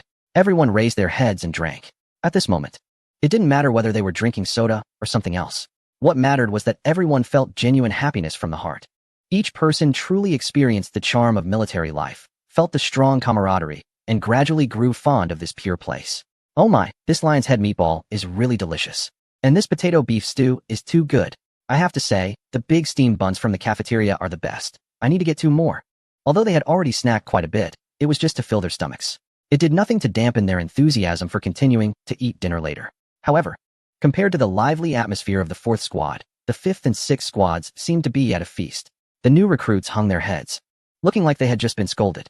Just a moment ago, they had returned to their squad, clamoring for the squad leader to treat them to snacks, only to be met with a fierce reprimand. Can't even get up in the morning, mess up training, can't even run 3 kilometers as fast as others. And still want snacks? Especially, you want me to pay for it? You really have the nerve to ask. Then, all the new recruits received a storm of scolding. Following that, everyone was assigned 200 squats and 200 push-ups. But what bothered the squad leaders the most was Zhao Pengfei, that fool. Not only did he shine in the 3-kilometer assessment and catch the attention of the commanding officer, but he also set a good example for the new recruits. Now, the new recruits in the squad couldn't stop talking about how great the 4th Squad leader was and how happy the 4th Squad recruits were. Damn, this guy, relying solely on himself, has pushed the other squads to the brink. Therefore, no matter what, during next Monday's internal review, they absolutely could not let Zhao Pengfei steal the spotlight again. Otherwise, the other squads would really have no chance at all. After finishing their meal and returning to the dormitory, each squad began the routine of neatly folding their blankets. Folding military blankets is a mandatory skill for soldiers. It can almost be said to be a constant throughout every soldier's military career. If you ask someone who has served in the military what the most practiced task is during training, their answer will surely be folding blankets. A well-folded blanket reflects a soldier's good qualities. Therefore, every soldier must strive for excellence in internal organization. Beep beep. At 6:55, the whistle sounded downstairs. Immediately after, a shout came. All squad leaders, organize yourselves, take a stool, and gather in the open space downstairs to prepare for the outdoor movie. Chapter 64, Squad Leader. Is that friend you mentioned yourself? The new recruits took their stools and lined up to the open area on the right side of the basketball court. At this moment, a rectangular white screen has been set up in front of the crowd. About 3 or 4 meters in front of the screen, an instructor is fiddling with the projection equipment alongside a squad leader. The thought of watching a movie soon fills each recruit's face with excitement and eagerness. For most soldiers, the time between 7 and 7:30 can be quite unbearable. After all, no young person enjoys watching the evening news. Moreover, it's not just about watching. After each session, someone has to provide commentary. Those called upon often find themselves feeling silly, as the news covers national and international affairs that they struggle to comprehend, let alone summarize. In addition, outdoor movies are a fresh experience for many. With living conditions improving, more urban families are sending their children into the military. For young people raised in concrete jungles and mid to high-end residential areas, outdoor movies are something they have never encountered. This novelty is akin to urban dwellers' attitudes towards barbecues and camping, considered trendy and fashionable. However, for some from rural families or those who grew up in small towns, outdoor movies are quite familiar, evoking a sense of home. Years ago, before the rise of square dancing, rural nightlife was rather monotonous. As soon as it got dark around 7 or 8, it was time to crawl into bed. Even television options were limited, typically revolving around a few popular shows. Outdoor movies were one of the most anticipated community activities. In the grain threshing yard, people of all ages, men, women, and children, would come with long benches, chairs, and even rolled-up mats, some carrying children. Everyone would arrive early after receiving the notice, eager to grab a good spot. At that time, the projectors still used film reels, requiring a change after a while. During the screening, mischievous children would sometimes play with the light projected onto the screen, creating shadows of soaring eagles or lively rabbits, often earning scoldings from adults and a sharp reprimand from the village chief. Whose child is this? Get them under control, or the movie won't continue. A 2-hour outdoor movie dispelled the summer night's gloom, bringing endless laughter and joy. However, with the passage of time and rapid societal development, this form of entertainment, which dates back to the 1950s and 60s, has gradually faded from the historical stage, replaced by cinemas and mobile devices. Yet, it seems that the regret isn't about the disappearance of this activity, but rather the cherished memories of time spent with loved ones that fade alongside it. A movie. A dream. The theater fills with friends at the start, but after the credits roll, one finds themselves alone, a stage of life that everyone must navigate. Chin Feng couldn't help but smile wryly. People often feel a mix of emotions when they see old objects. On one hand, there's a desire to pursue new things. But on the other hand, many memories linger on. It's as if you want to hold on to both ends at once. But how is that even possible? It's like choosing to endure hardships as a soldier, which inevitably means drawing a line with the good days outside. As the folding stools were set down, the new recruits sat up straight, in order according to their classes. Squad leader Ge Jiong briefly explained why the movie, originally scheduled for Friday, was moved to Thursday night. Tomorrow, they would undergo a physical examination, essentially a re-examination. The typical process for joining the military involves an initial medical check during recruitment, followed by another one about 10 days to 2 weeks after enlistment. The purpose is to further assess whether the new recruits have any health issues and if they can continue to serve in the military. Because of the upcoming re-examination, all physical training was halted after dinner to prevent fatigue from affecting the results. Let me reiterate, no whispering or making any noise during the movie. You must always remember military discipline. Yes, Ge Jiong nodded at the side, and Bai Yuan finally pressed the remote control. As the sound came from the speakers, the words "Under the Mountain, the Garland" appeared on the screen. As the movie began, the recruits' eyes lit up, reflecting the screen. For some reason, everyone felt a surge of excitement that was hard to contain. It was clearly an old film from the 1980s, and many had seen it before. But in a different place and environment, their feelings were entirely different. Movies in the military often focus on patriotic education, primarily featuring military themes. Chin Feng happened to have seen Under the Mountain, the Garland in his previous life. The film tells the story of Zhao Mengxing, a high-ranking official's son, who desperately wants to return to the city as a major battle looms. Ultimately, he stays behind for his comrades, transforming into a true soldier through bloodshed and the baptism of war. One of the most memorable lines for Chin Feng was when squad leader Jin Kailai raised a toast before heading to the battlefield and said, "We'll meet at the Martyrs' Cemetery." In his previous life, Chin Feng was just an ordinary citizen. The strongest impression he had after watching the movie was one of inspiration, feeling that soldiers are great. If it weren't for the countless predecessors who sacrificed their lives and shed blood, their generation wouldn't know how much hardship they would have to endure. But at this moment, Chin Feng wore a military uniform, becoming a proud member of the People's Liberation Army. Watching the film again now brought a completely different perspective. He shifted from being a protected civilian to one of those who protect the civilians. In fact, it wasn't just Chin Feng. Many present were moved by the plot, especially when Jin Kailai finished the farewell toast and said, "We'll meet at the Martyrs' Cemetery." Many silently repeated that line in their hearts. "We'll meet at the Martyrs' Cemetery." For every soldier, it is the highest honor. However, behind this honor, many families bear indelible pain. Yet, despite this, countless passionate young men from various families march resolutely into the military, donning uniforms and shouldering rifles. The former sacrifices while the latter continues, unrepentant in bloodshed for millions. The phrase defend the home and country is forever etched in the bones of soldiers as an unyielding faith. As the plot unfolds, the new recruits become increasingly immersed, as though they are stepping into the film themselves. Some even begin to fantasize about what their own state would be like if they were on the battlefield. This is precisely the purpose and reason for organizing collective viewings of such films in the military. A film allows everyone to understand history, comprehend war, and appreciate the sacrifices of their predecessors. Thus, new recruits can more quickly step into their roles and grow into excellent soldiers. During the break, Gu Xiong paused the film, allowing everyone some free time to drink water or use the restroom. Many gathered to discuss the recent plot. Naturally, there were also those who had seen the film and started to spoil the story, which inevitably led to them being criticized by others who hadn't watched it yet. Perhaps due to drinking too much earlier, Qin Feng felt the urge to use the restroom and decided to step outside. However, when he came out, he coincidentally ran into the company commander. Qin Feng, come here for a moment, I need to talk to you about something.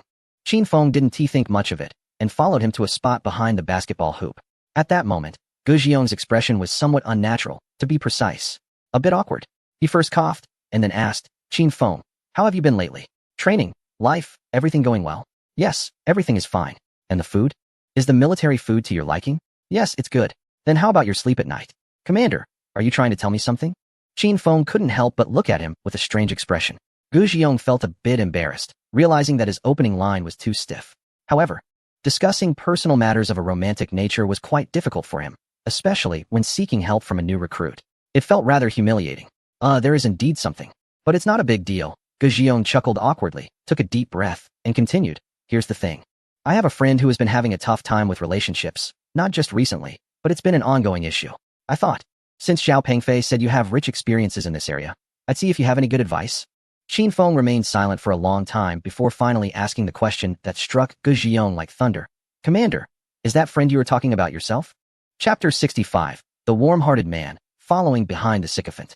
It has been proven that when someone awkwardly says, I have a friend, it is highly likely that this friend is actually themselves.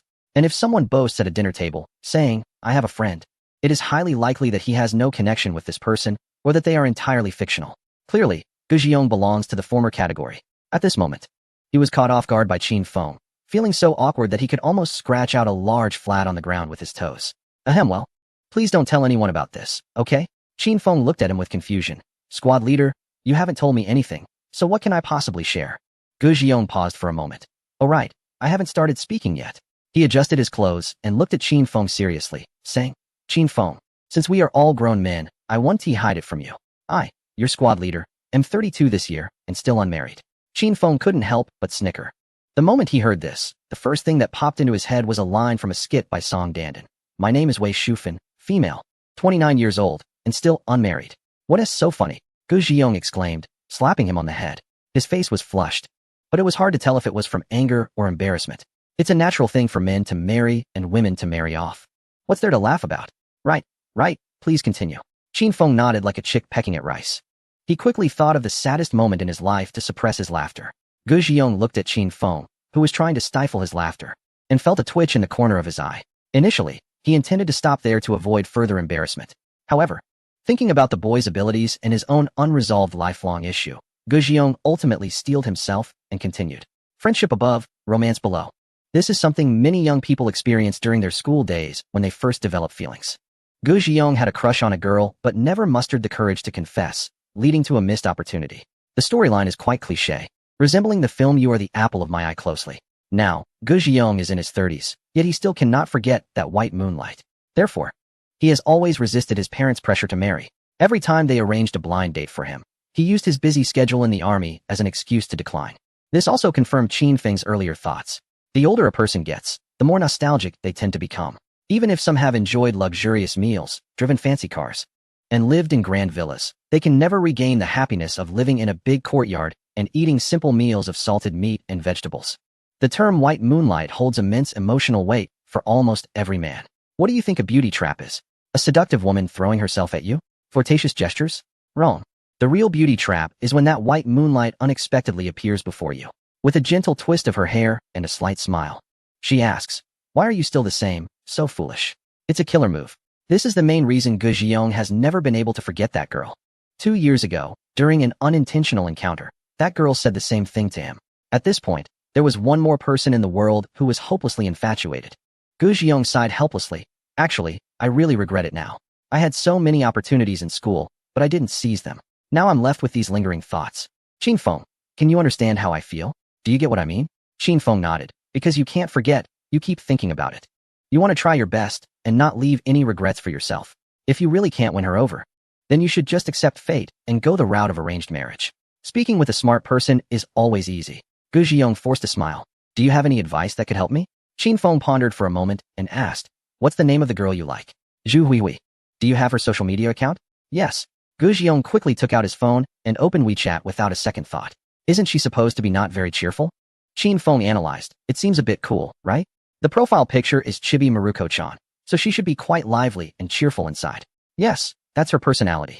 Cold on the outside but warm on the inside. Cool yet adorable. Gu Xiong excitedly slapped his thigh. I found the right person this time. Help me, help me. However, when Qin Feng opened the chat box, he was blinded by a series of green chat bubbles. He tilted his head, furrowing his brows, and looked at Gu Xiong with a head full of question marks. Wait, Commander, isn't this a bit too, well, you are indeed sending a lot of messages. A bit too much? You're way too enthusiastic. It's like you're bombarding her. If I were her, I wouldn't want to talk to you either. And what are these messages? There's such nonsense. Are you there? What are you doing? Do you like eating yancha noodles? I quite like them. Qin Feng even felt an urge to smash the phone on the ground. What kind of random stuff is this? If she replies, it would be a miracle. Starting with "Are you there?" is a surefire way to look foolish. He never expected that this usually serious and strict Gu Xiong would be a hopeless romantic behind the scenes, persistently chasing after someone he couldn't have. Just to clarify, I'm not a hopeless romantic. I would consider myself more of a warm guy. Gu Xiong seemed afraid that Qin Feng would misunderstand, so he made a point to clarify. But Qin Feng wanted to say, warm guys are behind hopeless romantics. At your level, you're even worse than a hopeless romantic. Soon, Qin Feng looked through several of Zhu Huihui's social media accounts. WeChat had 3 days of visibility. The background was a scenic picture, and there was no personal signature. The autumn-themed space was locked, and he couldn't access it. There were hardly any useful pieces of information. What should I send to catch her attention? What do you think about sending her a love poem? Gu Xiong eagerly leaned in to ask. Even wanting to read the poem, he wrote to Qin Feng for suggestions. Qin Feng didn't give him that chance, mainly worried he might want to vomit. He then returned the phone to Gu Xiong and said seriously, Commander, my suggestion is, don't send anything at all. Huh? Gu Xiong was a bit confused. Why is there nothing being sent out? What about calling? Qin Feng shook his head. Don't call either. Don't contact her for a while. Why not? Gu Xiong asked, clearly puzzled. Just follow my instructions, no need to ask why. Qin Feng replied, fearing that the explanation might be too complex for him to understand. Besides, you need to find a way for me to meet her in person.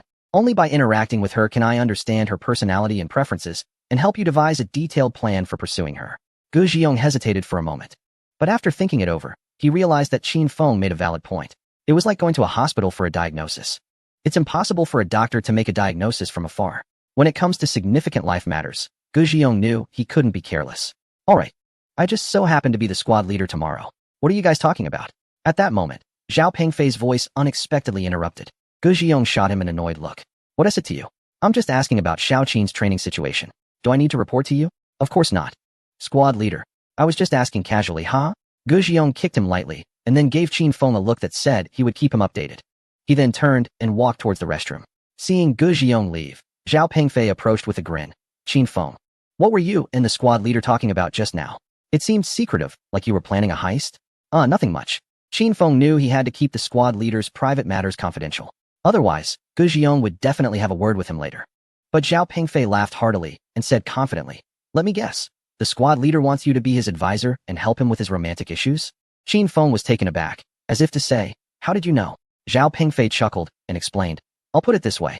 Even the ants in our company know about the squad leader's little troubles. Last month, he came to me for advice on the matter. He continued, did he mention that he agonized over writing a love poem and wanted to read it to you? Qin Feng felt a bit awkward, realizing he wasn't the first one to know. All right, let us stop talking about the squad leader. Zhao Pengfei suddenly became serious. I want to discuss something else with you. Something about you. Noticing Zhao Pengfei's suddenly serious expression, Qin Feng gradually wiped the smile off his face. Chapter 66. getting the whole company fired up. And this is the result? I heard the instructor say that Su, the staff officer, was dismissed by the chief of staff after returning. Wasn't he the one who ran 3 kilometers with us in the afternoon? Upon hearing Zhao Pengfei's words, Qin Feng was a bit surprised. But what did it have to do with him? Zhao Pengfei said seriously, that guy took a heavy fall under you. He finally managed to get to the regiment headquarters and become a staff officer, and now he has been sent back to the basic unit. I heard that this Su staff officer even made a harsh remark, saying he would make you pay when you join the company. Qin Feng couldn't help but sneer internally. This guy had a smaller mindset than a sparrow. He lost the match not because of anything else, but due to his own arrogance and pride. If he had given his all from the start, he wouldn't have fallen for his own traps. Seeing that Qin Feng remained silent, Zhao Pengfei thought he might be worried about potential retaliation from the officer. In the military, officers are akin to teachers, new recruits are like students, and non-commissioned officers are more like teaching assistants or counselors. It was not a good thing for Qin Feng's personal development to have upset an officer, especially a staff officer. Zhao Pengfei patted Qin Feng on the shoulder and said seriously, but you don't need to worry, the Steel Blade Company is not easy to mess with. Qin Feng smiled. Squad leader, you said that. If my training results aren't up to par later, don't shut me out. Zhao Pengfei took out a cigarette and put it in his mouth. He first smiled at Qin Feng, then playfully flicked his forehead. If you dare to slack off in training, I'll make you regret it. Do you believe me? Absolutely. Qin Feng replied while covering his head. Zhao Pengfei snorted coldly and then began to search his pockets. Where did my matches go? With a snap, a small flame suddenly flared up in the darkness. The warm yellow flame lit his cigarette while also illuminating half of his face. With the cigarette in his mouth, Zhao Pengfei looked up in surprise at the smiling Qin Feng. Where did you get that lighter? I picked it up from the convenience store this afternoon, Qin Feng replied. Hearing this, Zhao Pengfei was touched and reached out to take the lighter. It was a simple $1 lighter, but it wasn't disposable. It had a refillable nozzle. The front had a design of a red flag along with the words determined and spirited. You little rascal, you're quite thoughtful, Zhao Pengfei said, suddenly adopting a serious tone to criticize him. But next time, don't waste your thoughts on things like this, got it? Yes. Qin Feng said with a smile and a salute. Go watch a movie. I'll finish this cigarette first. After Qin Feng left, Zhao Pengfei smoked while playing with the lighter, unable to put it down. Before he knew it, he had finished one cigarette. His habit was to only smoke one when relaxing alone, but today, for some reason, he broke that long-standing habit and inexplicably lit a second cigarette. With a snap, the flame flared up again, revealing an undeniable smile on Zhao Pengfei's face. Even this cigarette felt sweet. However, for some reason, the more he smoked, the more his nose tingled and his eyes felt warm. As the squad leader for the new recruits, his contributions were expected, and he never thought he would receive anything in return. Yet, Qin Feng would remember his kindness, always managing to bring him the biggest surprises at unexpected moments. When other squads faced dead ends, it was Qin Feng who broke the stalemate. In the afternoon's 3-kilometer assessment, he led the entire class to achieve first place. Zhao Pengfei felt a surge of emotions as he reflected on the fact that his squad leader had not done much for him, while it was actually Qin Feng who had been supporting him all along. Holding the lighter in his hand, he felt a deep stirring within him. The cigarette he was smoking began to taste bitter and intense.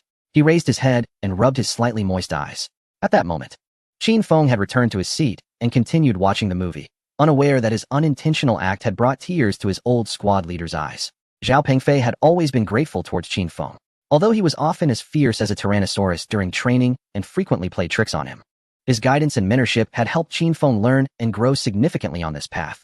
It was also because Zhao Pengfei insisted on making Qin Feng the deputy squad leader that he realized the power of unity could be so strong. Glancing back at the dimly flickering sparks in the distance, Qin Feng smiled. My good squad leader, I hope your military journey is smooth and prosperous. An hour later, the movie ended.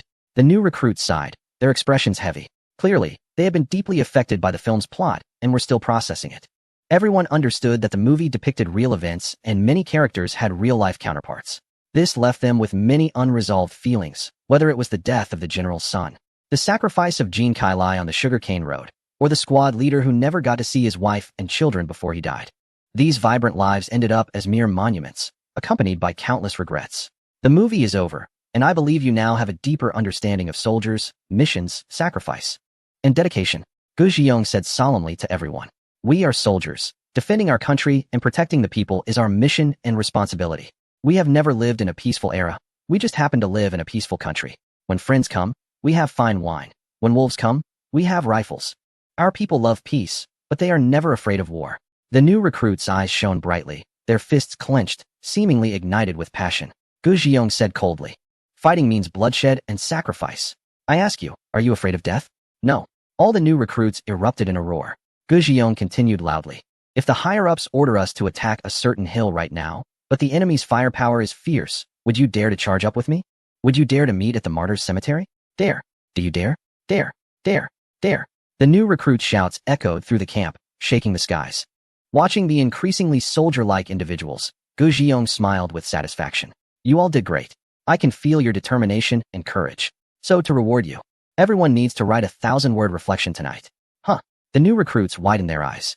The boiling excitement was instantly doused with a bucket of cold water. Wait. This turn of events is too drastic, right? Damn it. You got us all fired up, and now we have to write reflections? What kind of reward is that? Running 3 kilometers would be better than this. Seeing the sudden change in expression and the complaints from the crowd, Qin Feng could only smile bitterly and shake his head. The routines of the military are endless. The next morning, at 10:30, military transport vehicles rolled into the city health center. Get off, shouted the veteran squad leader as he forcefully knocked on the vehicle door. The recruits, who had been dozing off during the ride, finally regained their senses. Have we arrived? So soon? Let me off first. I'm feeling a bit carsick. The new recruits jumped off the vehicles like a herd of sheep, quickly lining up to stand still. At this moment, several more military transport vehicles came in, clearly from other battalions. Instantly, Li Jiaxing and others became excited, their eyes darting around like radar, hoping to catch a glimpse of any impressive female recruits from the other squads. Unfortunately, the other squads were just as unremarkable. In fact, they seemed even less appealing. Sigh. What a disappointment. They were hoping to see some female soldiers. As everyone collectively complained, the recruits from the opposing squad were voicing the same sentiments. It seemed everyone had a fixation on the idea of female soldiers. This fixation was akin to spending money on character skins in a game. If yoga outfits, cycling gear, and basketball uniforms were considered legendary skins, then the female soldiers' uniforms would be the ultimate collector-s edition. Upon reflection, wasn't the original owner drawn to enlist for this very reason? Fortunately, Qin Feng arrived in time, preventing another frivolous character from existing and instead introducing a principled young man. At this moment, Gu Zhiyong had already brought over the health check forms and began distributing them. Later, everyone will go for the health check in the order listed on the form. Complete all the tests and gather at the entrance. No wandering around. Yes.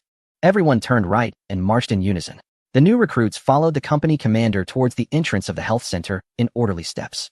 Yet, for some reason, there was an uneasy feeling in everyone's hearts. They all felt that they might not pass the re-examination. Qin Feng shared the same sentiment, especially when receiving the health report. It felt like scratching a lottery ticket. There was always a worry that something might go wrong. As he stepped up the stairs and walked through the entrance of the health center, a strong smell of disinfectant hit him, causing Qin Feng to frown and quicken his heartbeat. Chapter 67. How did you know the lighter was bought for me by Qin Feng? Come on, let us get one. Come a bit closer, but keep a low profile. Behind the health check center, in the staff parking shed, a few veterans found a secluded spot and secretly lit up their cigarettes. The new recruits were undergoing physical examinations, allowing these squad leaders a rare moment of leisure. They all shed their usual disguises, wearing smiles that were nowhere near the stern faces they showed in front of the new recruits. There was no way around it. To ensure the training went smoothly, these veterans had to act a bit fierce. If they weren't intimidating, how could the new recruits take them seriously and train well? Wearing a mask every day was quite exhausting for everyone. At that moment, Zhao Pengfei pulled out a lighter. With a flick of his right hand, as if wielding a whip, he coolly swung it to the right. Then, with a snap, he lit his cigarette. After that, he flicked the lighter twice with force, as if extinguishing a match, dazzling those watching. Each movement was meticulously crafted by Zhao Pengfei. His flashy actions immediately caught the attention of the others. Someone with sharp eyes quickly noticed the lighter in his hand and teased him with a smile. Hey, Squad Leader 4, no matches today? Switching to a lighter? Is this an evolution from the Stone Age to the civilized era? Just when I ran out of fuel for my lighter, can I borrow yours? Get lost, get lost. Zhao Pengfei tucked the lighter away like a treasure. If you want to use it, have your new recruits buy you one. Huh. All the veterans were taken aback. Exchanging glances, Yang Kaifeng stared at the lighter in Zhao Pengfei's hand in shock. Wait, did your new recruits give you that lighter? Zhao Pengfei proudly raised his head and said, of course. Yesterday at the convenience store, our class's Qin Feng specifically bought it for me. How sour. The veterans present felt as if they had swallowed a dozen lemons. Why was it that, despite all being in charge of new recruits, they couldn't enjoy such treatment? It wasn't that they envied the lighter itself, but rather they envied that Zhao Pengfei had such considerate recruits. Their own new recruits either liked to go against the grain or found ways to slack off and take advantage of the squad leaders. Compared to Qin Feng, The recruits in their own squads were lacking, to say the least. Wait, Qin Feng. Isn't that the one who came in first during the 3-kilometer run yesterday afternoon? Who else could it be? Zhao Pengfei sighed and shook his head. A jack of all trades, and so considerate too. Sigh. I can't even find a reason to criticize him. Upon hearing this, Yang Kaifeng and Zhou Shangfei's eyes turned almost red with envy. This recruit was exactly what they had been trying to get, but it seemed like they had no chance now, with such a thoughtful gift already given. It was clear that Zhao Pengfei had him completely under his thumb. If anyone dared to bring it up again, that old guy would surely fight them tooth and nail. Old Zhao, how do you manage your new recruits? Share some tips with us. The squad leader of the 9th class took the lead, and the other squad leaders immediately adopted a serious demeanor, eager to learn. Although each squad usually has a competitive relationship, once they leave the recruit company, everyone remains good comrades. Soldiers, at their core, are all proud individuals. However, if someone truly excels, others will humbly seek their guidance. Zhao Pengfei appeared to be enigmatic on the surface, but inside, he was actually beaming with joy. Thanks to the contributions of Qin Feng, he stood out among so many new squad leaders. As for how to lead new recruits, my experience is to teach according to their individual abilities. Each monkey has its own way to be tied. Wait a minute. Zhou Shangfei raised his hand to stop him. Didn't the company commander talk about this in yesterday's morning meeting? Zhao Pengfei nodded. Exactly. As long as you all follow what the company commander said, you will definitely be able to lead the soldiers well. The veterans collectively raised their middle fingers and cursed. What the hell? After all that talk, he said nothing of value, just spouting meaningless nonsense. At that moment, a commotion suddenly erupted from the physical examination hall. What is happening? Why is someone crying? I don't know. Let us go take a look. Everyone quickly ran toward the source of the noise. Upon arriving in the hall, they found a new recruit slumped on the floor. Clutching a physical examination form, he was struggling wildly and crying uncontrollably. This recruit was not from the 402nd Regiment's recruit company, but from another regiment. Nearby, his squad leader and company commander were trying to pull him up. Get up. Hurry up. Don't make a scene here. So many people are watching. Squad leader, why is it me? Why is it always me? The recruit was like a limp rag doll on the ground, crying with snot and tears, unable to get up. I don't want to be discharged. I don't want to leave. My family worked hard to get me this spot. Just a couple of days ago, I told my parents on the phone that I would do well in the army. Why did those who didn't want to enlist pass the physical? But I can't. Watching this recruit being dragged away like a dead dog by his fellow soldiers, the new recruits waiting for their examinations fell into silence. Even those who were considering taking advantage of this opportunity to see if they could get discharged felt their emotions become complicated. For many, regardless of the reason, being sent back from the army is a matter of great embarrassment. After all, they are already in uniform, with the honor badge displayed. If it's not an honorable discharge, they will inevitably face gossip once they return. Moreover, from the new recruit's words, everyone learned that he had entered the army through family connections, indicating that his family had high hopes for him. Some might wonder, isn't it easy to enlist in the army? Isn't it just about being physically fit? In reality, that is not the case. Many who want to join the army cannot do so. With the rapid economic development, the conditions and benefits in the military have improved significantly, to the extent that for many, joining the army has become synonymous with passing a civil service exam. After all, it's a stable job. Moreover, the pressure to compete for military service is much less than that for public sector jobs. Additionally, once you join the military, there is also the opportunity to pursue further education. As long as you are a high school graduate, you can try to enter a military academy through this route. Once you get into a military academy, you will graduate as an officer with guaranteed placement and good benefits. If a college student joins the military, they can also retain their student status and be exempt from tuition fees for 4 years. After graduation, they will have an advantage in the job market compared to their peers. After all, with the same professional skills and benefits, employers will definitely prioritize veterans. The reasons for this are well understood. Furthermore, in some economically developed areas, even a 2-year conscript can receive a substantial discharge payment. Ordinary workers would find it hard to save that much money in 2 years. Therefore, overall, enlisting in the military is indeed a very good choice nowadays. This is also why more and more young people are willing to join the military and apply to military academies. Do you think I might fail the medical examination and be sent back? Upon hearing this, Chen Sanchi began to sweat, his heart racing. Among the many young people in their village, he was the only one who was accepted for enlistment. It wouldn't be an exaggeration to say he was the hope of the entire village. He couldn't bear to imagine how upset his family would be if he were sent back. Moreover, the banquet had already been arranged, and the contributions had been collected. Hearing Chen Sanchi's words, Qi Ming also started to worry. I injured my knee when I used to box. I passed the initial examination, but I don't know if I'll run into problems during the re-examination. Li Jiaxing's lips turned pale, and he was also very nervous. I just bragged to my family last week. saying I would definitely be a high-ranking officer in the military and bring honor to my family. Didn't you say you regretted joining the military? Regret what? I was just bragging. All right, stop scaring yourselves. Qin Feng spoke up to comfort them. These are low-probability events. We're all strong and healthy. So there's definitely no problem. Everyone nodded, feeling a bit better. But Qin Feng knew that this comforting effect was only temporary. The best way to overcome fear is to face it directly. Once the medical examination results come out, everyone will be able to breathe easier. At this moment, the group lined up and started to undergo various checks according to the examination form. The items checked were almost the same as during the initial examination, including vision, lung capacity, and cardiopulmonary checks. Notably, when the doctor responsible for the cardiopulmonary check pressed the stethoscope against Qin Feng's chest, their expression suddenly changed, causing Qin Feng and Zhao Pengfei, who was beside him, to feel anxious, thinking something was wrong.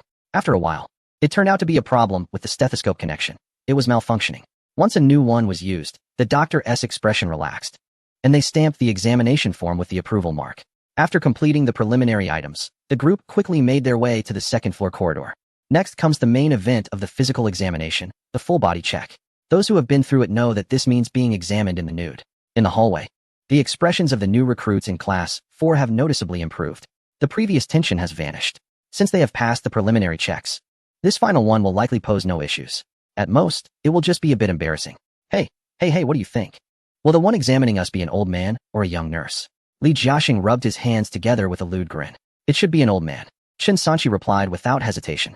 How do you know? I just went to the restroom, and when I passed by, I peeked through the door crack.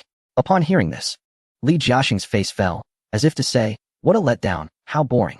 Qin Feng teased, what's the difference, whether it's an old man or a young nurse examining us? Li Jiaxing perked up. Of course there's a difference. The experience is completely different. As he spoke, he displayed a pig-like grin, drool nearly dripping from the corners of his mouth. It was clear that the thoughts running through his mind were not suitable for broadcast. Qin Feng thought to himself, you must have watched too many low-budget films. The line moved forward gradually, and soon it was Class 4's turn. To emphasize efficiency, the final check was conducted with 5 people at a time. Qin Feng led Li Jiaxing, Qi Ming, Chen Sanchi, and another recruit into the room. Sitting behind the desk was indeed an old doctor with gray hair. The doctor adjusted his glasses and gestured for everyone to quickly remove their clothing.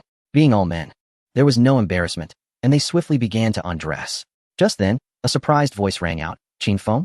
Everyone froze and looked up in unison. Upon seeing the stunning figure step out from behind the curtain, Qin Feng's eyes widened in shock, his expression one of disbelief. What are you doing here? Chapter 68. You pay your dues eventually. How did it go? Is everyone done with the check? No problems, right? In the hallway, Zhao Pengfei was anxiously waiting. When he saw Li Jiaxing and the others come out with strange expressions, he immediately approached them. But when he counted the numbers, Zhao Pengfei was taken aback. Why is one missing? Weren't 5 supposed to go in? Where's Qin Feng? The 4 exchanged glances, looking as if they wanted to say something, but held back. Li Jiaxing tried to gather his words, but suddenly felt that he hadn't watched enough low-budget films. This kind of melodramatic plot probably only happens in web novels. Are you going to speak? Zhao Pengfei sensed that something was off.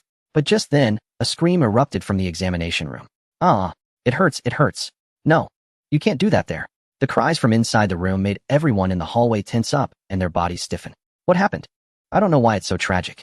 Oh no, could it be that there's a Mickey Mouse clubhouse inside? And that there's a woman in a red hood and a man in a black mask waiting inside? The image in their minds made everyone shiver even more. Once again, they looked at the door with an expression of sheer terror, as if something horrifying was hidden behind it. Hearing the scream from Qin Feng, Zhao Pengfei immediately became anxious. Just as he was about to rush in, he was quickly stopped by Li Jiaxing and others. Class leader, you can't go in. Class leader, the scene is too beautiful. I suggest you don't look. Yes, class leader, those who know how to adapt are the wise ones. Don't ruin Qin Feng's good fortune. Good fortune? Zhao Pengfei was confused. Feeling like his mind wasn't quite working, he glared at Chen Sanchi and asked seriously, Chen Sanchi, what happened to Qin Feng? What exactly occurred in the health examination room? Chen Sanchi stammered, unable to articulate a clear answer. The situation clearly exceeded his mental capacity. Oh, let me explain. Qin Feng ran into his ex-sister-in-law. Qi Ming quickly interjected, but spoke too fast for it to be clear. Did he have a good time? Zhao Pengfei accidentally misunderstood. No, he ran into his sister-in-law. I mean, technically, it should be his ex-sister-in-law. Li Jiaxing quickly added and recounted what had just happened. Zhao Pengfei initially frowned, but as he listened, he raised his eyebrows. He unconsciously stroked his chin, a mysterious smile appearing on his face. It turned out that just moments ago, while preparing for a full body check, Qin Feng and the others unexpectedly ran into an ex-girlfriend. And this girl happened to be one of the ones he had previously cut ties with. I must say, she was indeed stunning, like a movie star. Then, Li Jiaxing and his group instantly transformed into onlookers. Qin Feng, didn't you tell me you had a terminal illness? You jerk, you're just a jerk. Take off the armor, take off the armor. I have to say, Li Jiaxing had quite a talent for performance. Ever since he had played the role of a troublemaker a few times, his acting skills seemed to have been completely unleashed. The way he gestured, the tone he used, and his feigned anger were all impressively portrayed. So that's how it was. Zhao Pengfei stroked his chin and glanced towards the door. No wonder it was so tragic. I can understand. Suddenly, he turned his gaze to the others. Wait a minute, does that mean you all? The four exchanged glances, their faces turning red with embarrassment. Class leader, as the saying goes, one should not take advantage of a brother's wife. Even if it's an ex, we shouldn't offend her, right?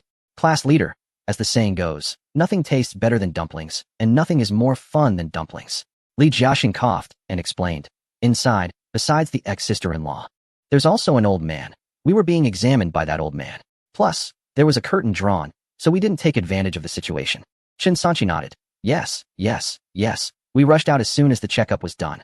He is just the deputy class leader and may take a while. I don't know how long he can hold on. I am back again. Just then, the door was pulled open from the inside. Qin Feng stumbled out, dressed in tattered clothes, with a face full of grief and indignation, leaning against the wall. Every step he took made him wince in pain, revealing a painful expression.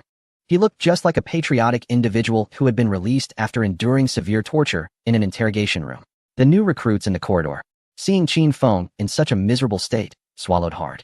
With a whoosh, the remaining 5 from Class 4, along with a long line behind them, quickly lined up at the back of the queue for another examination room. Each one was afraid that they might suffer the same inhumane torment as Qin Feng if they entered that door. Deputy Class Leader, you've worked hard. Deputy Class Leader, you've suffered. Come on, keep it up. What the hell, keep it up. Qin Feng really wanted to slap each of them, seeing his brother suffer. And no one came to help. In the blink of an eye, a bunch of guys had all run away. They were all just surface-level brothers. However, Qin Feng didn't blame that one. What was their name again? Sun Xiao Wu, or Sure, or was it Yifei? Forget it. It was his fault first, so getting a beating was deserved. The great literary master Lu Sun once said, when you come out to mix, you will eventually have to repay. Qin Feng, are you okay? Hearing Zhao Pengfei's concerned words, Qin Feng immediately felt much better. After all, the class leader was still. What are you laughing at, you dog? Seeing Zhao Pengfei holding his stomach, almost in tears from suppressing his laughter, Qin Feng was about to explode. Indeed, the love from the class leader can disappear. Give me back my lighter. Give me back my lighter. 20 minutes later, all classes completed their examinations. Everyone passed the re-examination without any issues. After a simple roll call and counting heads, everyone prepared to get on the bus to return. Just as Class 4 was about to board, Qin Feng was suddenly called by the company commander. Qin Feng, get in my vehicle, come with me. Gu Zhiyong had driven separately. Calling Qin Feng at this time was naturally for what happened yesterday. After all, aside from the medical examination, new recruits had no other chances to go out. Even if Gu Zhiyong was the company commander of the new recruit battalion, he had no right to let Qin Feng go out privately. Class leader, I'm going. Go ahead. Qin Feng greeted the class leader before heading towards the company commander's military jeep. Watching Qin Feng's back, Zhao Pengfei shook his head with a smile. With a strategist to assist him, who knew if this time the company commander would succeed in his romantic pursuit. Good luck to him. After all, he was over 30 and still single. Although Zhao Pengfei was also single, he was only 26, so he wasn't in such a hurry. Class leader. Why isn't the deputy class leader coming with us? Li Jiaxing said enviously. He gets to ride in the company commander's special vehicle. Although his family owned a Maybach and had several other luxury cars, he had never ridden in a military jeep. Moreover, he was sitting in the co-pilot seat next to the company commander. What does this represent? It means Qin Feng has already become someone important in the company. Damn it. This guy Qin Feng is too deep in hiding, unexpectedly climbing up to be with the commander without a word. But little did Li Jianxing know, it was actually the commander who had climbed up to Qin Feng. We can only squeeze into the cold, large truck. Before Li Jianxing could finish his lament, an arm was already draped over his shoulder. He turned his head to find Zhao Pengfei smiling at him. Jealous? If you want to be envious, then get first place in the next assessment. As long as you can do it, don't say just sitting in the commander's vehicle. Even sleeping in the commander's bed would be fine. Thinking of that image, Li Jianxing felt goosebumps all over. A 1.2-meter military bed, 2 big men, and still hugging while sleeping? Forget it, I prefer to sleep alone. Li Jianxing didn't want to sleep with the commander. He preferred to cuddle with Qi Ming. Suddenly, someone started a ruckus, and the truck cabin filled with laughter. Nonsense. Li Jianxing's face turned red with anger. You guys, don't mess around here. We are comrades, and it's all pure friendship. Right, pure friendship. Even if we sleep hugging, we wouldn't do anything else. Oh, what else do you want to do? Instantly, the laughter in the cabin grew louder. Qi Ming was anxiously explaining, but it only made things worse. Li Jianxing was so angry that he almost wanted to take off his socks and stuff them in that big guy's mouth. The truck slowly started, gradually taking away the cheerful laughter. Gu Xiong adjusted the rearview mirror and then started the vehicle. Commander, are we going to see her now? No hurry. Gu Xiong turned his head and flashed a mischievous smile at Qin Feng. First, I'll take you to a good place. Chapter 69. You call this a civilian position? Non-combat personnel? A good place? Qin Feng's expression gradually became a bit strange. Hey, don't think too much. I'm not talking about that kind of place. Gu Xiong shot him an annoyed glance. Just in time for mealtime. I'm taking you to eat something first. I can't let you starve after bringing you here as a strategist, right? Qin Feng smiled. It seemed he was indeed overthinking. Since he had to fast for the morning medical checkup, he hadn't eaten breakfast. Plus, after several hours on the road, his stomach had started protesting seriously. Soon, the vehicle stopped in front of a restaurant. We're here. Gu Xiong got out first, and Qin Feng quickly followed by pushing the door open. But when he looked up and saw the sign of the restaurant, he suddenly froze. Veteran barbecue? Qin Feng looked at Gu Xiong in confusion. We're having barbecue in the middle of the day? Gu Xiong laughed. This place doesn't just serve barbecue. They also have home-style stir-fry. Come on, I'll take you to try it. It was clearly mealtime, but the restaurant wasn't very busy. Out of more than 20 tables in the hall, only 2 or 3 were occupied. Old fan. Gu Xiong walked in and directly shouted towards the kitchen. Immediately, a man in a chef's outfit holding a large spoon came out with a smile. Hey, Lao Gu, it's not even the weekend yet. What brings you here today? I came to bring the new recruits for a checkup, and it's convenient to take care of a few things along the way. Still the usual? Of course. Lao Fan smiled and greeted Qin Feng before heading straight to the kitchen to get busy with the cooking. Finding a random spot to sit down, Qin Feng picked up the kettle, poured a cup for the platoon leader, and then poured one for himself. He then curiously looked around at the shop's decor. The interior was designed with a rugged, wild man vibe. There were patriotic-themed graffiti, along with decorations made from scrap metal and old tires. It gave off a feeling reminiscent of a battle zone or a ship's cabin map. Before long, 3 plates of exquisite and delicious dishes were served at the table.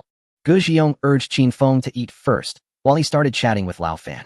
Through their conversation, Qin Feng learned that Lao Fan's full name was Fan Ma, and he was the second child in his family. He used to be in the 6th Company, but later had a chance to serve as an inspector for a while. After retiring, he opened a barbecue shop for veterans locally. However, the business had not been great, so he added cooking to try and save it.